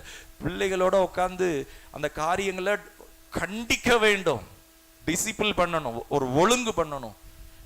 பிள்ளைங்க அதை ஒத்துழைக்கலைன்னா அதனுடைய விளைவுகளை கொடூரமா அவங்களுக்கு காமிக்கணும். இன்னைக்கு கண்டிச்சு அவங்கள உருவாக்கிட்டா பின்னாடி நல்லா இருப்பாங்க. இன்னைக்கு அவங்கள கண்டுகொள்ளாம விட்டுட்டா வாழ்நாளெல்லாம் முள்ளு குத்திக்கிட்டே இருக்கும், தாங்க முடியாது. அவங்க சிறைப்பட்டு இருப்பாங்க, ரொம்ப கொடூரமா இருக்கும். தன் இஷ்டத்துக்கு விடப்பட்ட பிள்ளை. நம்ம நம்ம நம்ம பிள்ளைங்க யாரோட சேர்றாங்க ரொம்ப கவனமா இருக்கணும். பிள்ளைகளுடைய வழிகள், அவங்க ஆவி கெட்டு போக கூடாது. அவங்களோட பழகிறவங்க காரியங்களை அறிஞ்சு வச்சிருக்கணும், கொஞ்சம் எச்சரிக்கையா இருக்கணும். எங்கேயாவது அனுப்பணும்னா ஒரு எங்கேயாவது ஒரு ஃபெஸ்டிவல் எங்கேயாவது ஒரு இடத்துக்கு அனுப்பணும்னா அங்க போய் கெட்டு போயிடக்கூடாது. நம்ம தான் அந்த உத்தரவாதம் எடுத்துக்கொள்ளணும். ஏன்னா பிள்ளை, ஐயோ அந்த பிள்ளை பலவீனமான பிள்ளை, ஐயோ அந்த பிள்ளைக்கு விவரம் தெரியாது, அவன் பிசாசு அப்படிலாம் பார்க்க மாட்டான், அவன் கொன்று விடுவான். இயேசு ஜீவனை கொடுக்கவும் அந்த ஜீவன் பரிபூர்ணப்படவும் வந்தார். இந்த கெத்செமனையில இன்றைக்கு உங்களையும் என்னையும் கூட அன்றைக்கு ஆண்டவர் பார்த்திருக்கிறார். அந்த பாத்திரத்துல இன்றைக்கு நீங்க படுற வேதனைகள், ஒருவேளை ராத்திரியெல்லாம் தூக்கம் இல்லை, ஏதோ ஒரு காரியத்துக்காக அழுது கொண்டிருக்கலாம். ஏன் என் வாழ்க்கை இப்படி இருக்கு? இல்ல, கவலைப்படாதீங்க, உங்களுக்காக இயேசு அந்த வேதனையை சுமந்திருக்கிறார். உங்களுக்காக நீங்க ஆசீர்வாதமா இருக்கும்படி ஆண்டவர் இயேசு அந்த சாபத்தை சுமந்திருக்கிறார். எத்தனை வருஷமா இருக்கு, அத்தனை வருஷத்துக்குரிய அந்த கொடூரமான அந்த வேரை துண்டிக்கத்தக்கதாக அவர் நாமம் வல்லமையுள்ள நாமம், அவர் நாமம் மகத்துவம் உள்ள நாமம். அவர் தேவனுக்கு சமமாய் இருந்தும் தம்மை தாமை வெறுமையாக்கி, அதான் அன்பு. அப்ப ஆண்டவர் இயேசு மாம்ச சித்தத்துக்கு விடல, சொல்றாரு, ஆயினும் என் சித்தத்தின்படி அல்ல, பிதாவின் சித்தத்தின்படி. அல்லேலூயா. நம்ம எப்பயும் ஜெபம் பண்றப்ப ஆண்டவர்கிட்ட அன்பு கூறணும். முதல்ல ஆண்டவர்கிட்ட அன்பு கூறணும், ரெண்டாவது பிறரிடத்துல அன்பு கூறணும், மூணாவது நமக்காக அன்பா இருக்கணும். இன்னைக்கு நிறைய பேர் என்னன்னா, முதல்ல தங்களுடைய சுயநலம். ஒரு சில வீடுகள்ல குடும்ப தலைவரே குடிக்கிறவரா, தான் இச்சப்படி வாழ்றவரா, தன்னுடைய சுகபோகத்திற்காக மனைவி பிள்ளைகள் கூட பார்க்கறது இல்லை. எத்தனை குடும்பம் நிர்கதியா, சுயநலம், சுயநலம். ஆனா ஆண்டவர் சித்தம் செய்யறவங்க ஆண்டவரிடத்தில் அன்பு கூறுவாங்க. உன் தேவனாய கர்த்தரிடத்தில் முழு ஆத்மாவோடும் முழு பலத்தோடும் முழு இருதயத்தோடும் அன்பு கூறுவாயாக. அடுத்து என்னன்னா, உன்னிடத்தில் நீ அன்பு கூறுவது போல பிறரிடத்திலும் அன்பு கூறுவாயாக. ஒரு வருஷத்துக்கு ஒருத்தரையாவது 2 பேரையாவது நரகத்துக்கு தப்பு வச்சிருக்கிறோமா? ரட்சிக்கப்பட்டு எத்தனை வருஷம் ஆச்சு? ஆண்டவர் எனக்கு நிறைய நன்மை செஞ்சாருன்னு சொல்றோமே, ஒருத்தரையாவது கூட நம்ம கூட வர்றதுக்கு, நம்ம கூட அவங்கள ஒரு அழைச்சி கொண்டு ஒரு அவங்களுக்கு ஏதோ ஒன்று வாங்கி கொடுத்து, டீயோ இல்லை ஒரு சின்ன சாப்பாடை வாங்க, ஆராதனைக்கு வாங்க. பரலோகம் சந்தோஷப்படும். மனம் திரும்புகிற ஒரே ஒரு பாவியின் நிமித்தம் பரலோகத்தில் மிகுந்த சந்தோஷம். ஏன்னா அது மறுமைக்குரியது. இன்னைக்கு மனுஷன் எதுக்கோ எப்படியெல்லாம் ஏமாத்துறான் பாருங்க, எப்படியோ நாசமாக்குறான். ஒரு பார்ட்டி அப்படின்னு சொன்னா, ஃப்ரெண்ட்ஸு, நான் காலேஜில் படிக்கிறப்ப பார்த்துருக்குறோம், பார்ட்டி அப்படின்னா வண்டிக்குள்ள காருக்குள்ள ஃபுல்லாக பாட்டிலாக இருக்கும். நம்ம அதில் தப்பு வச்சு வெளியே பத்திரமா வரணும். அதுவும் அவனோட பெரிய வசதியானவனா இருப்பான், அவனோட சேர்ந்து அவனோட ஒருவனா இருந்தாதான் அவன் நிரந்தர நண்பனா இருப்பான். அவன் நாசமா போறது மாதிரி எல்லாரும் நாசமா போகணும். அன்பானவர்களே, மனுஷனை பிரியப்படுத்துறதுக்காக இன்றைக்கு நம்முடைய ஆத்மாவை நஷ்டப்படுத்துவோமானால், ஆண்டவருடைய அந்த அன்புக்கு நம்ம பங்கம் விளைவிப்போமானால், நம்ம ஆத்மாவை தப்பு வைக்க யாரும் வர முடியாது. ஆனா சங்கீதக்காரர் சொல்றாரு, என் ஆத்மாவை நீ ஏன் கலங்குகிறாய், என் ஆத்மாவே நீ ஏன் கலங்குகிறாய், ஏன் தியங்குகிறாய், தேவனை நோக்கி காத்திரு. இயேசு கிறிஸ்து அவருக்கு முன்னாடி ஒரு பெரிய கலக்கம், ஆனாலும் அதுல உறுதியா நிற்கிறார். என் சித்தத்தின்படி அல்ல, உம்முடைய சித்தத்தின்படியே ஆக கடவுள். நீங்க எத்தனை பேர் அப்படி போராடி ஜெபம் பண்றீங்க? எத்தனை பேர் அப்படி உறுதியா இருக்கிறீங்க? பரிசுத்தம் அப்படிங்கிறது, பிள்ளைகளை வளர்க்கிறது, நம்முடைய தனிப்பட்ட டெசிஷன்ல நல்ல தீர்மானம் எடுக்கிறதுல அப்படி உறுதியாக இருக்கணும். அது ஆண்டவருக்கு ரொம்ப பிரியம், ஆண்டவருக்கு மகிமையுண்டாவதாக. அப்ப பிதாவுக்கு பிரியமானது இயேசு விரும்பலையா? பிதா பிரியப்படுறாரு, ஆனா இயேசு விரும்பலையா? இல்ல. பிதா, குமாரன், பரிசுத்த ஆவியானவர்கள் மூவரும் ஒன்றா இருக்கிறாங்க. பிதா என்ன விரும்புறாரோ அதை இயேசு கிறிஸ்துவும் எஸ் ஆமேன், ஆவியானவரும் ஆமேன், இவங்க மூவரும் ஒன்றா இருக்கிறாங்க. ஆனா அங்க என்னன்னா, மாம்சத்துல சரீரத்துல இயேசு இருக்கிறார். அல்லேலூயா. மாம்ச சரீரம் சொல்ல இன்னும் கொஞ்சம் தூங்குவேன், ஜெபம் பண்றது அப்புறம் பண்ணிக்கிட்ட, நான் ஆண்டவருக்கு எல்லாம் தெரியும், நீ எவ்வளவு வேலை பார்த்துருக்கிற. Don't serve two masters. ஒரு சிலர் என்னன்னா, ஜெபிக்கிறத தவிர மற்ற எல்லாத்துக்கும் போய் அடிமையாயிருவாங்க. ஓவர் டைம், அதுல கூட பணம் கிடைக்கும். ஜெபம் பண்ண என்ன கிடைக்கும்? கர்த்தருடைய ஆலயத்துக்கு போனால் என்ன கிடைக்கும்? விசேஷத்துக்கு போனால், அதாவது அங்கே போனால் சாப்பாடு கிடைக்கும், 4 பேரை பார்க்கலாம், சொந்த பந்தம். அது என்ன கர்த்தரை தேடுறது? நல்லா கவனிங்க, உங்களுக்கு ஆபத்து வரும்போது அந்த சொந்தக்காரங்க கைவிட்டுருவாங்க. நீங்க கண்ணீர் வடிக்கும் போது உங்களை பார்த்து சிரிப்பாங்க. ஆனா உங்களோடு ஒரு நண்பராக, பாசம் உள்ளவராக, நேசம் உள்ளவராக உங்களோடே வருகிறவர். ஹல்லேலூயா. அந்த சொந்தக்காரங்களுக்கும் நீங்க கிறிஸ்துவை கொடுக்கலாம், இந்த பிரசன்னத்தை கொடுக்கலாம், இந்த மகிமையை கொடுக்கலாம், நீங்க ருசிச்ச அந்த கிருபையை அவங்களுக்கும் கொடுக்கலாம். ஹல்லேலூயா. பாருங்க, அப்போ இயேசுக்குள்ள இருந்தது என்னன்னா, ஃபர்ஸ்ட் பிதா, ரெண்டாவது நம்ம மேல வைத்த அன்பு, உங்க மேல வைத்த அன்பு.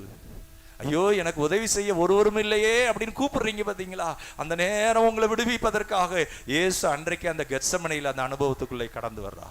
சிலுவையில ஏறுறதுக்கு முன்னாடி அந்த கெத்செமனையில ரத்தம் வடியுது, அந்த வேர்வையெல்லாம் ரத்தமா வடியுது. ஒருவேளை முகத்துல ரத்தம் வடியுதுன்னா முகத்துல எல்லாம் ரத்தமா இருந்திருக்கு, கையில ரத்தம் வடியுதுன்னா கையெல்லாம் ரத்தமா இருந்திருக்கு. ஸோ அந்த ஹை ப்ரெஷர், யோசிச்சு பாருங்க, மனுக்குலத்தினுடைய அருவருப்பு. நம்ம வேற ஒருத்தவங்களுடைய பாவத்தை கூட சுமக்கிறதுக்கு யோசிப்போம், ஆனா எல்லா மனுஷனுடைய அருவருப்பும் அக்கிரமமும் அதெல்லாம் பார்த்து அதை பானம் பண்ணணும்னா, he was a God, அவர் பரிசுத்தர். ஸோ அவருக்குள்ள இருக்கிற பிரசன்னை எவ்வளவு இருக்கும் பாருங்க. ஆனாலும் கூட அதுல எப்படி இருக்கிறார்னா, என் சித்தத்தின்படி அல்ல உம்முடைய சித்தத்தின்படியே ஆக கடவுது, உம்முடைய சித்தத்தின்படியே ஆக கடவுது. ஆண்டவருடைய நாமத்திற்கு மகிமை உண்டாவதாக. ஆண்டவர் நல்லவர். நமக்காக அவர் இந்த பாடுகளை சுமந்திருக்கிறார், நமக்காக இந்த வேதனையை சுமந்திருக்கிறார். என் மேல வைத்த அன்பு, கைகளை உயர்த்தி சொல்லுங்களேன், என் மேல வைத்த அன்பு, நம்ம மேல வைத்த அன்பு, உங்க குடும்பத்தின் மேல அவர் வைத்த அன்பு, உங்களுடைய எதிர்காலத்திற்காக அவர் வைத்த அன்பு. ஐயோ எனக்கு உதவி செய்ய ஒருவரும் இல்லையே. ஆண்டவர் உங்களுக்கு தகப்பனை போல, தாயை போல, கைவிடாதவராக, நண்பனாக கடைசி வரைக்கும். ஹல்லேலூயா. நம்ம எல்லாரும் எழுந்து நிற்போம். கர்த்தர் நம்மை ஆசீர்வதிப்பாராக. நமக்கு நல்ல மேகத்தை ஆண்டவர் கொடுத்திருக்கிறார். ஸ்தோத்திரம். இந்த உஷ்ணமான இந்த மாதிரி ஒரு இடத்துக்குள்ள நம்ம ஆராதிக்கிறோம். சீக்கிரமா கர்த்தர் இதையும் மாற்றி கொடுப்பார். ஹல்லேலூயா. பாருங்க, அங்கு ஆண்டவர் சொல்றாரு 38ல 37ல, ஒரு மணி நேரமாவது விழித்திருக்க கூடாதா பேதுரு? You R A good apostle, நீ ஒரு பெரிய அப்போஸ்தலனா மாற போற, என் கூட ஒரு மணி நேரம் விழித்திருக்க கூடாதா? ஆண்டவர் உங்க வீட்டை குறித்து, உங்க பிள்ளைகளை குறித்து, உங்களை குறித்து ஒரு பெரிய பிளான் வச்சிருக்கிறாரு. சிஸ்டர், பிரதர், ஆண்டவர் சமூகத்துல ஜெபம் பண்றதுல விழித்திருங்க, ஜாக்கிரதையா இருங்க. எல்லாரும் செய்யறாங்க, எல்லாரும் அந்த வழியில போறாங்க, அப்படி போய் மோசம் போயிடாதீங்க. ஜெபிக்கிறத விடாதீங்க. கொஞ்சம் தியாகம் பண்ணி சாப்பிடாம கொஞ்சம் அர்ப்பணிங்க. வேதத்தை தியானம் பண்ணுங்க, வேதத்துக்கு முக்கியத்துவம் கொடுங்க. இந்த வேத வசனம் மறுரூபமாகட்டும், இந்த வாக்குத்தத்தம் எல்லாம் உங்க பிள்ளைகள் மேல பழிக்கணும், அதுக்காக ஜெபம் பண்ணுங்க. இந்த வேத ஆசீர்வாதங்கள் என் பிள்ளை மேல வரணும் அப்படின்னு ஜெபிங்க. ஆண்டவருடைய நாமத்துக்கு இன்னும் சொல்றாரு, என்ன சொல்றாருன்னா, நீங்கள் சோதனைக்குட்படாதபடி 38 விழித்திருந்து ஜெபம் பண்ணுங்கள், சோதனைக்குள் அகப்படாதபடி. என்ன செய்யணுமா? விழித்திருந்து ஜெபம் பண்ணுங்கள். அடுத்து சொல்றாரு, அவங்கள உற்சாகப்படுத்துறாரு, தூங்குறவங்கள. என்ன சொல்றாருன்னா, ஆவி உற்சாகம் உள்ளதுதான், மாம்சம் பலவீனம் உள்ளது. ஒரு நேரம் பிள்ளைகளை வையணும், அடுத்து சொல்லணும், ஒன்ன மாதிரி யாரும் இல்லப்பா அப்படி சொல்லி ஆவிக்குரியதுல உருவாக்கி விட வேணும். ஹல்லேலூயா. ரெண்டையும் தெரியணும், அடிக்கவும் தெரியணும், அடுத்து அரவணைக்கவும் தெரியணும். வெறும் அரவணைச்சுக்கிட்டே என் தங்கம், என் செல்லம், என் பாப்பா, அது எல்லாம் கடைசி பார்த்தா எல்லாம் டுஷ்ன்னு போயிடும். அதையும் செய்யணும், கண்டிக்க வேண்டும், டிசிப்ளின் பண்ணணும், ரெண்டும் சமமா இருக்க வேண்டும். எப்ப பார்த்தாலும் கண்டிச்சுக்கிட்டே இருக்கிறது இல்லை. இந்த பிள்ளைகளோடு செலவு பண்ற வருஷங்கள் 100 வருஷம் இல்லை, 1000 வருஷம் இல்லை. ஆண்டவர் இயேசு ஊழியம் செய்தது 3.5 ஆண்டுகள் தான். ஆனா உலக தோற்றத்துக்கு முன்னே பிதாவானவர் இயேசுவை ஆயத்தப்படுத்தினார். காலம் நிறைவேற அந்த நாளில இயேசுவை பிதா அனுப்பினாராம், குறித்த காலத்திலே. கானாவூர் கல்யாண வீட்டுல ஆண்டவர் சொல்றாரு, என் வேலை அப்படிங்கிறார். இங்க சொல்லப்பட்டிருக்கு இந்த வேலை அப்படிங்கிறார். God's appointed time. உங்க பிள்ளைக்குன்னு ஒரு வேலையை வச்சிருக்கிறாரு, உங்க குடும்பத்துக்குன்னு ஒரு மகிமையை வச்சிருக்கிறாரு, உங்க குடும்பத்துல இதுவரைக்கும் நீங்க பட்ட பாடுகளுக்கு ஒரு முடிவை வச்சிருக்கிறாரு. அதை மிஸ் பண்ணிட வேண்டாம். இந்த இயேசு கிறிஸ்து அவர் சொல்றார், மாம்சமோ பலவீனம் உள்ளதுதான். மறுபடியும் வார்த்தைகளை சொல்லி ஜெபம் பண்ணினார். அடுத்து என்ன பண்றாரு? இப்ப ஆயத்தம் ஆயிட்டாரு. அதுக்கு பிறகு இதை பற்றி சொல்லவே இல்லை. ஹல்லேலூயா. அதுக்கு அடுத்து சிலுவைக்கு போகிறார். அது ஜெபம் பண்ணாரு. அதே நேரத்துல அவர் மாம்ச சித்தத்தை முடிவு பண்ணல. அந்த அவர் கண்ணத்துல அரைகிறது, தலையில இருக்கிற முடியை பிக்கிறது, காரி துப்புறது, அந்த சரீரம் மாம்சம் எல்லாம் பிக்கப்படுறது, நம்முடைய வியாதியை சுமந்தார், நோய்களை சுமந்தார். பில்லி சூனியம், மாந்திரீகம், அப்படிப்பட்ட கிரியைகள்ல உங்களை தப்புவிக்கப்படும்படியாக யாக்கோபுக்கு விரோதமான மந்திரவாதமும் இல்லை, இஸ்ரவேலுக்கு விரோதமான குறி சொல்லுதலும் இல்லை. அவர் உங்களுக்கு முன்னே போய் கோணலை செவ்வையாக்குவார். ஹல்லேலூயா. அப்படிப்பட்ட அந்த மகத்தான காரியங்களுக்காக அடுத்து அவங்ககிட்ட சொல்றாரு, இதோ காட்டி கொடுக்கிறவன் வந்து விட்டான், எழுந்திருங்கள் போவோம் என்றார். ஹல்லேலூயா. எல்லாவற்றையும் முன்கூட்டியே அறிந்திருந்தார். நம்ம எல்லாரும் இந்த அன்பை எண்ணி பார்ப்போம். நம்ம மேல வைத்த அன்பினால அவர் அந்த பிதாவின் சித்தத்துக்கு தன்னை ஒப்பு கொடுத்தார். அவர் மாம்சத்துக்கான முடிவை எடுக்கல, மாம்சத்துக்கான காரியங்களை அவர் எடுத்துக்கொள்ளல, பிதாவின் சித்தத்துக்கு. அன்பானவர்களே, இன்றைக்கு உங்களை யாராவது பரியாசம் பண்ணலாம், யாராவது கேவலமா பேசலாம் அந்த இயேசுவை பின்பற்றுறத. ஒருவேளை அதனால கூட ஒரு சில காரியங்கள் உங்களுக்கு கிடைக்காம இருக்கலாம். மறந்து விட வேண்டாம், உங்களை அவர் பார்க்கிறார், உங்க கண்ணீரை பார்க்கிறார். அவர் நாமத்திற்காக நீங்க பட்ட அந்த வேதனைகளை பார்க்கிறார். ஓ ரபா ல ரபா ஷந்த ரபா ஓ ரியாங்கா பல ரபா ஷலபா ரபா ல ரபா. ஹல்லேலூயா, ஹல்லேலூயா. ஓ நன்றி அப்பா. பாட்டுத்தாளிலே 8வது பாடல், என் சிறையிருப்பின் நாட்கள் முடிந்து விட்டது, நான் சிறுமைப்பட்ட நாட்கள் முடிந்து போனது. ஹல்லேலூயா, ஹல்லேலூயா, ஹல்லேலூயா.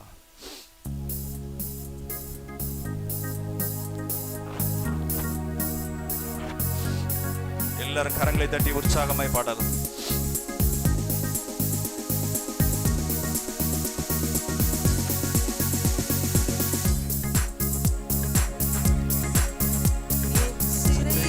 விரிக்கும் காலம், உயரங்களில் பறக்கும் காலம், செட்டைகளை விரிக்கும் காலம், உயரங்களில் பறக்கும் காலம், உன்னதரின் மகிமை என் மேல் உதித்ததா, உயரங்களில் பறந்திடுவே, உன்னதரின் மகிமை என் மேல் உதித்ததா, உயரங்களில் பறந்திடுவே. கரங்களை உயர்த்தி, மேலே உயரே உயரே உயரே நான் பறப்பேன், உயரே உயரே உயரே நான் பறப்பேன், உயரே உயரே உயரே நான் பறப்பேன், உயரே உயரே உயரே நான் பறப்பேன்.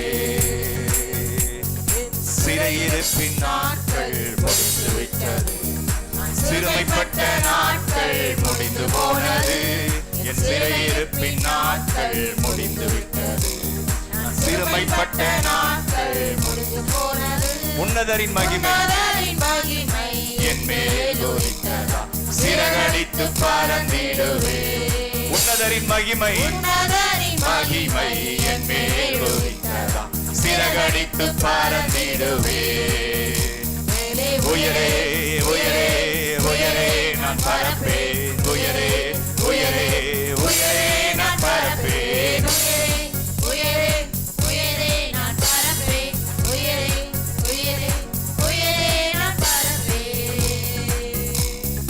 வனாந்திரத்தை சுற்றும் நாட்கள் முடிந்து விட்டது, மதில்களை வந்து விட்டது, வனாந்திரத்தை சுற்றும் நாட்கள் முடிந்து விட்டது, மதில்களை தாண்டும் நேரம் வந்து விட்டது, உன்னதரின் மகிமை என் மேல் உதித்ததா, சிறகடித்து பறந்திடுவே, உன்னதரின் மகிமை என் மேல் உதித்ததா, சிறகடித்து பறந்திடுவே, உன்னதரின் மகிமை உன்னதரின் மகிமை என் மேல் உதித்ததா, சிறகடித்து பறந்திடுவே, உயரே உயரே உயரே பறப்பேன், உயரே உயரே உயரே நான் சேர்ந்து பாடுவோமா? எல்லாரும் சொல்லுவோம், உயரே நான் பறப்பேன், உயரே உயரே உயரே நான் பறப்பேன். பரப்பே. இசபேலின் சத்தம் ஓய்ந்து போனது, சூரச்செடியின் நாட்கள் முடிந்து போனது. இசபேலின் சத்தம் ஓய்ந்து போனது, சூரச்செடியின் நாட்கள் முடிந்து போனது. உன்னதரின் சத்தம் எனக்குள் தோணித்ததாம், உற்சாகமாய் ஓடுகிறேன். உன்னதரின் சத்தம் எனக்குள் தோணித்ததாம், உற்சாகமாய் ஓடுகிறேன். உன்னதரின் சத்தம், உன்னதரின் சத்தம் எனக்குள் தோணித்ததாம், உற்சாகமாய் ஓடுகிறேன். மேலே உயரே உயரே எல்லாரும் பாடலாம். அவருடைய மகிமை நம்மை நிரப்புவதாம். ஓ, மரணத்தை வென்று உயிரோடு எழுந்தவர், நம் மத்தியிலே உலாவுகிறவர், வியாதியை குணமாக்குவாரா, குடும்பம் ஆசீர்வதிக்கப்படுவதா. இது சட்டைகளை விரிக்கும் காலம், உயரங்களில் பறக்கும் காலம். இது சட்டைகளை விரிக்கும் காலம், உயரங்களில் பறக்கும் காலம். உன்னதரின் மகிமை என் மேல் உதித்ததாம், உயரங்களில் பறந்திடுவே.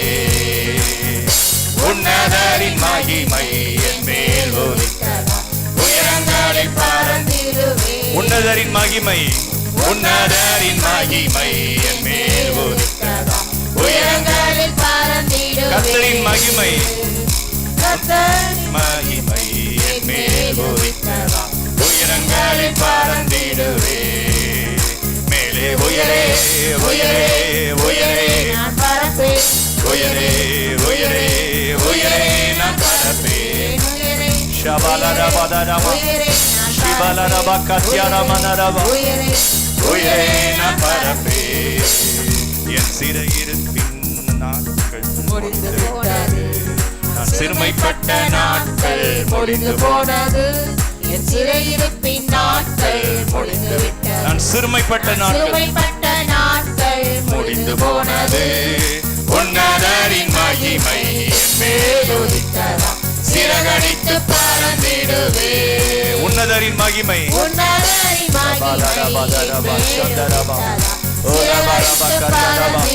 மீண்டும் ஒரு முறை உன்னதரின் மகிமை, உன்னதரின் மகிமை என் மேல் உதித்ததாம், சிறகடித்து பறந்திடுவே. மீண்டும் ஒரு முறை உன்னதரின் மகிமை, ரிபாலரபா சந்தரபலரபா ஓரியங்கமனர கத்யரபலரபா. மேலே உயரே உயரே உயரே நான் பறப்பேன், உயரே உயரே உயரே நான் பறப்பேன். இயேசுவின் நாமத்தினால், ஜீசஸ் நேம், எல்லா பொல்லாத பலவீன ஆவிகள் குடும்பத்துக்கு விரோதமாக இருக்கிற பிசாசின் கட்டுகள் முறிக்கப்படுவதா. சிறையிருப்பின் நாட்கள் முடிவதா இயேசுவின் நாமத்தில். ஹல்லேலூயா ஹல்லேலூயா ஹல்லேலூயா.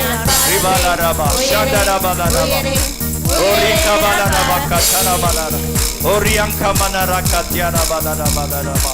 ஹல்லேலூயா. கரங்களை தட்டி நம்ம எல்லாரும் கர்த்தரை மகிமைப்படுத்துவோம். ஹல்லேலூயா ஹல்லேலூயா ஹல்லேலூயா. நன்றி ஆண்டவரே, நம்ம மேல வைத்த அன்பினாலே அந்த பாடுகளை அவர் ஏற்றுக்கொண்டார். கைகளை உயர்த்தி சொல்லுங்களேன், என் மேல வைத்த அன்பினாலே. ஹல்லேலூயா. ஒரு சிலர் சொல்லலாம், நான் நரகத்துக்கு போறதுக்கான காரியங்களை அவர் எப்படிங்க அதை சுமந்ததுனால நான் தப்பு வைக்கப்பட முடியும் அப்படின்னு. பிரியமானவர்களே, அவர் பாவமே இல்லாதவர், அவர் நித்தியானந்தமுள்ள ஏக சக்கராதிபதி, அவர் பரிசுத்த, அவர் சர்வ வல்லவர், வானத்தை பூமியும் உண்டாக்கினவர். நம்ம மேல வைத்த அன்பினாலே நீங்களும் நானும் தப்பு வைக்கப்படுவதற்காக அந்த இரத்தத்தை சிந்தினார், கைவிடப்பட்டார். இன்றைக்கும் நரகம் என்பது உண்மை, நரகம் இல்லைன்னு சொல்ல முடியாது. பிசாசு இருக்கிறது உண்மை. இந்த நாட்கள்ல மனம் திரும்ப வேண்டியவங்க மனம் திரும்பி நம் இயேசுவை இரட்சகராய் ஏற்றுக்கொள்வோம், அவருக்கு அழைப்பு கொடுப்போம். நம்முடைய தனிப்பட்ட வாழ்க்கையில அல்லது நம்முடைய குடும்பத்தில் இருக்கிற பாவ சாபங்கள் அது தொடராதபடி அவரை விசுவாசிக்கும் போது எல்லாவற்றிலிருந்து அவர் விடுதலை ஆக்குறார். அந்த வண்டல்கள் அந்த பாத்திரத்தில் இருக்கிற தத்தளிப்பை அவர் நீக்கி போடுகிறார். ஹல்லேலூயா. சர்வவல்லமையுள்ள எங்கள் பிதாவே, நாங்கள் துதிக்கிறோம், ஸ்தோத்தரிக்கிறோம் ஆண்டவரே. நன்றி அப்பா. எல்லாரும் கரங்களை உயர்த்தி இந்த அன்புக்காக நன்றி சொல்லுவோம். ஹல்லேலூயா. தாய் போல பாசமா இருக்கிறவரே, தந்தை போல நேசமா என் மீது இருக்கிறவரே, ஸ்தோத்திரம் ஆண்டவரே, ஸ்தோத்திரம் ஆண்டவரே. இந்த கெத்சமனில இந்த பாடுகளை அவர் சுமந்தார், அதற்கு ஆயத்தமானார், சிலுவையில தொங்கி மரிக்க போகிறார், மரணத்தை வென்று நமக்காக அந்த பாடுகளை ஏற்றுக்கொண்டார். ஹல்லேலூயா. ஒவ்வொருவரையும் கர்த்தர் ஆசீர்வதிப்பீராக. வியாதி பலவீனங்கள் நீங்குவதாக, தேவைகள் சந்திக்கப்படுவதாக, குடும்பத்திலே காணப்படுகிற தரித்திரமை நீங்குவதாக. ஓ, எல்லா இச்சை என்கிற அடிமைத்தனம், பாவம் என்கிற அடிமைத்தனம், ஓ அதெல்லாம் அப்படிப்பட்ட வஞ்சகமான கட்டுகள்ல இருந்து விடுதலை உண்டாவதாக. ஆண்டவற்றை கேளுங்க. ஆண்டவரே, எனக்குள்ள இப்படிப்பட்ட பாவம் இருக்கு, என்னை பரிசுத்தப்படுத்துங்கப்பா, என்னை மன்னிங்க ஆண்டவரே, என் சிந்தனை உமக்கு பிரியமா இருக்கணும் ஏசப்பா. ஸ்தோத்திரம் அப்பா. நான் ஞானஸ்தானம் எடுத்தும் எனக்குள்ள ஒரு விடுதலை இல்லாம இருக்கிறேனே, ஆண்டவர்கிட்ட திரும்ப மன்னிப்பு கேட்டு, ஆண்டவரே நான் இப்படி என் சிந்தனைக்கு இடம் கொடுக்குறேன், தேவையில்லாத காரியங்களை நான் என் கண்களில் பார்த்து மோசம் போறேன், என்னை பரிசுத்தப்படுத்துங்கப்பா. எனக்கு வச்சிருக்கிற மகிமையானதை நான் மிஸ் பண்ணிட்டேன், எனக்கு உதவி செய்யுங்கப்பா. அவர்கிட்ட மனஸ்தாபப்படுங்க, பாவங்களை அறிக்கையிடுங்க, பாவங்களை அவர் மன்னிப்பார், அவருடைய இரத்தத்தினாலே கழுவுவார். அவர் உங்களுக்கு நல்ல எதிர்காலத்தை வச்சிருக்கிறார், தீர்க்க ஆயுசை வைத்திருக்கிறார். உங்க சந்ததி வாழ்ந்திருக்கும், நீங்க பிள்ளைகளின் பிள்ளைகளையும் இஸ்ரவேலுக்கு உண்டாக சமாதானத்தையும் காண்பீங்க. ஆண்டவர் உங்களுடைய வாழ்க்கை, மனைவி ஒரு கனிதர்ற திராட்சை கொடியை போல இருப்பாங்க, மனைவி வீட்டோரங்கள்ல கனி கொடுப்பாங்க, பிள்ளைகள் உங்களை சுற்றி ஆசீர்வாதமா இருப்பாங்க, உங்களுக்கு ஒத்தாசையா இருப்பாங்க. ஸோ கமிட்மெண்ட், தீர்மானம். ஆண்டவர் இயேசு அதுக்கப்புறம் அந்த போராடலை, அந்த ஜெபம் பண்ணி பிதாவின் சித்தத்துக்கு தன்னை ஒப்பு கொடுத்து தைரியமா எழுந்து போறார். ஹல்லேலூயா. நம்ம தீர்மானம் எடுக்கும்போது அதுல உறுதியா இருக்கணும். மாம்சத்துல வாழணும்னு நினைச்சிட்டா நம்ம கெட்டு நாசமா போறதுக்கு 1000 வழிகள் இருக்கு, அது நம்ம வேஷம் போட தேவையில்லை. ஆனா தீர்மானம்னு எடுத்துட்டோம்னா அதுல ரொம்ப ஜாக்கிரதையா அது ஜெயம் எடுத்து முன்னேறி போக வேண்டும். ஹல்லேலூயா. உங்களோடு அவரும் துணையாயிருப்பா. ஆண்டவரே உம்மை ஸ்தோத்திரிக்கிறோம். ஒவ்வொருவரையும் ஆசீர்வதிங்க, குடும்பத்தை ஆசீர்வதிங்க, பிள்ளைகளை ஆசீர்வதிங்க. இந்த கல்வாரியிலே ஒவ்வொரு குடும்பத்துக்காக நீங்க வைத்த அந்த அன்பு, அந்த மீட்பு, ஆண்டவரே நீங்க அந்த பலவீனங்கள் எல்லாம், ஒவ்வொருவருடைய பலவீனங்கள்ல நீங்க உதவி செய்ய வல்லவராக இருக்கிறீங்கப்பா. ஐயோ ஆண்டவரே எனக்கு இந்த பலவீனம் இருக்குப்பா, அந்த பலவீனத்துல நீங்க உதவி செய்ய வல்லவராக இருக்கிறீங்க. நீங்க உயிரோடு இருக்கிறீங்க ராஜா. நீங்க எங்கள் மத்தியில உலாவுகிறவராய் உம்மை தேடும் போது அவங்க கண்டடைவாங்கன்னு வாக்கு பண்ணி இருக்கிறீங்க. ஒவ்வொருவரையும் ஆசீர்வதிங்க. பெரிய காரியங்களை நீங்க செய்ய போறீங்க, அதற்காக நன்றி. எல்லா மகிமையும் உமக்கு செலுத்துகிறோம் ஆண்டவராய் இயேசுவின் நாமத்தில் பிதாவே, ஆமென். ஆத்துமாவே கர்த்தரை ஸ்தோத்திரி, முழுவலுமேட பரிசுத்த நாமத்தை ஸ்தோத்திரி. ஆத்துமாவே கர்த்தரை ஸ்தோத்திரி, அவர் செய்த சகல உபகாரங்களையும் மறவாதே. ஆமென்.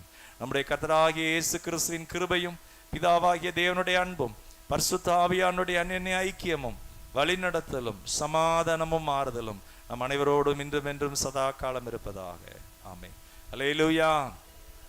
ஞாயிற்றுக்கிழமை 9 மணிக்கெல்லாம் நம்ம ஆராதனைக்கு வந்துடும். ஒரு நேரம் வெயிலாக இருக்குது, ஒரு நேரம் மேகமாக இருக்குது. 9 மணிக்கு வந்துட்டா நம்ம இன்னும் கொஞ்சம் ஏர்லியராக முடிக்க ஏதுவாக இருக்கும். கர்த்தர் உங்களை ஆசீர்வதிப்பாராக. Praise the Lord. ஸ்தோத்திரம்.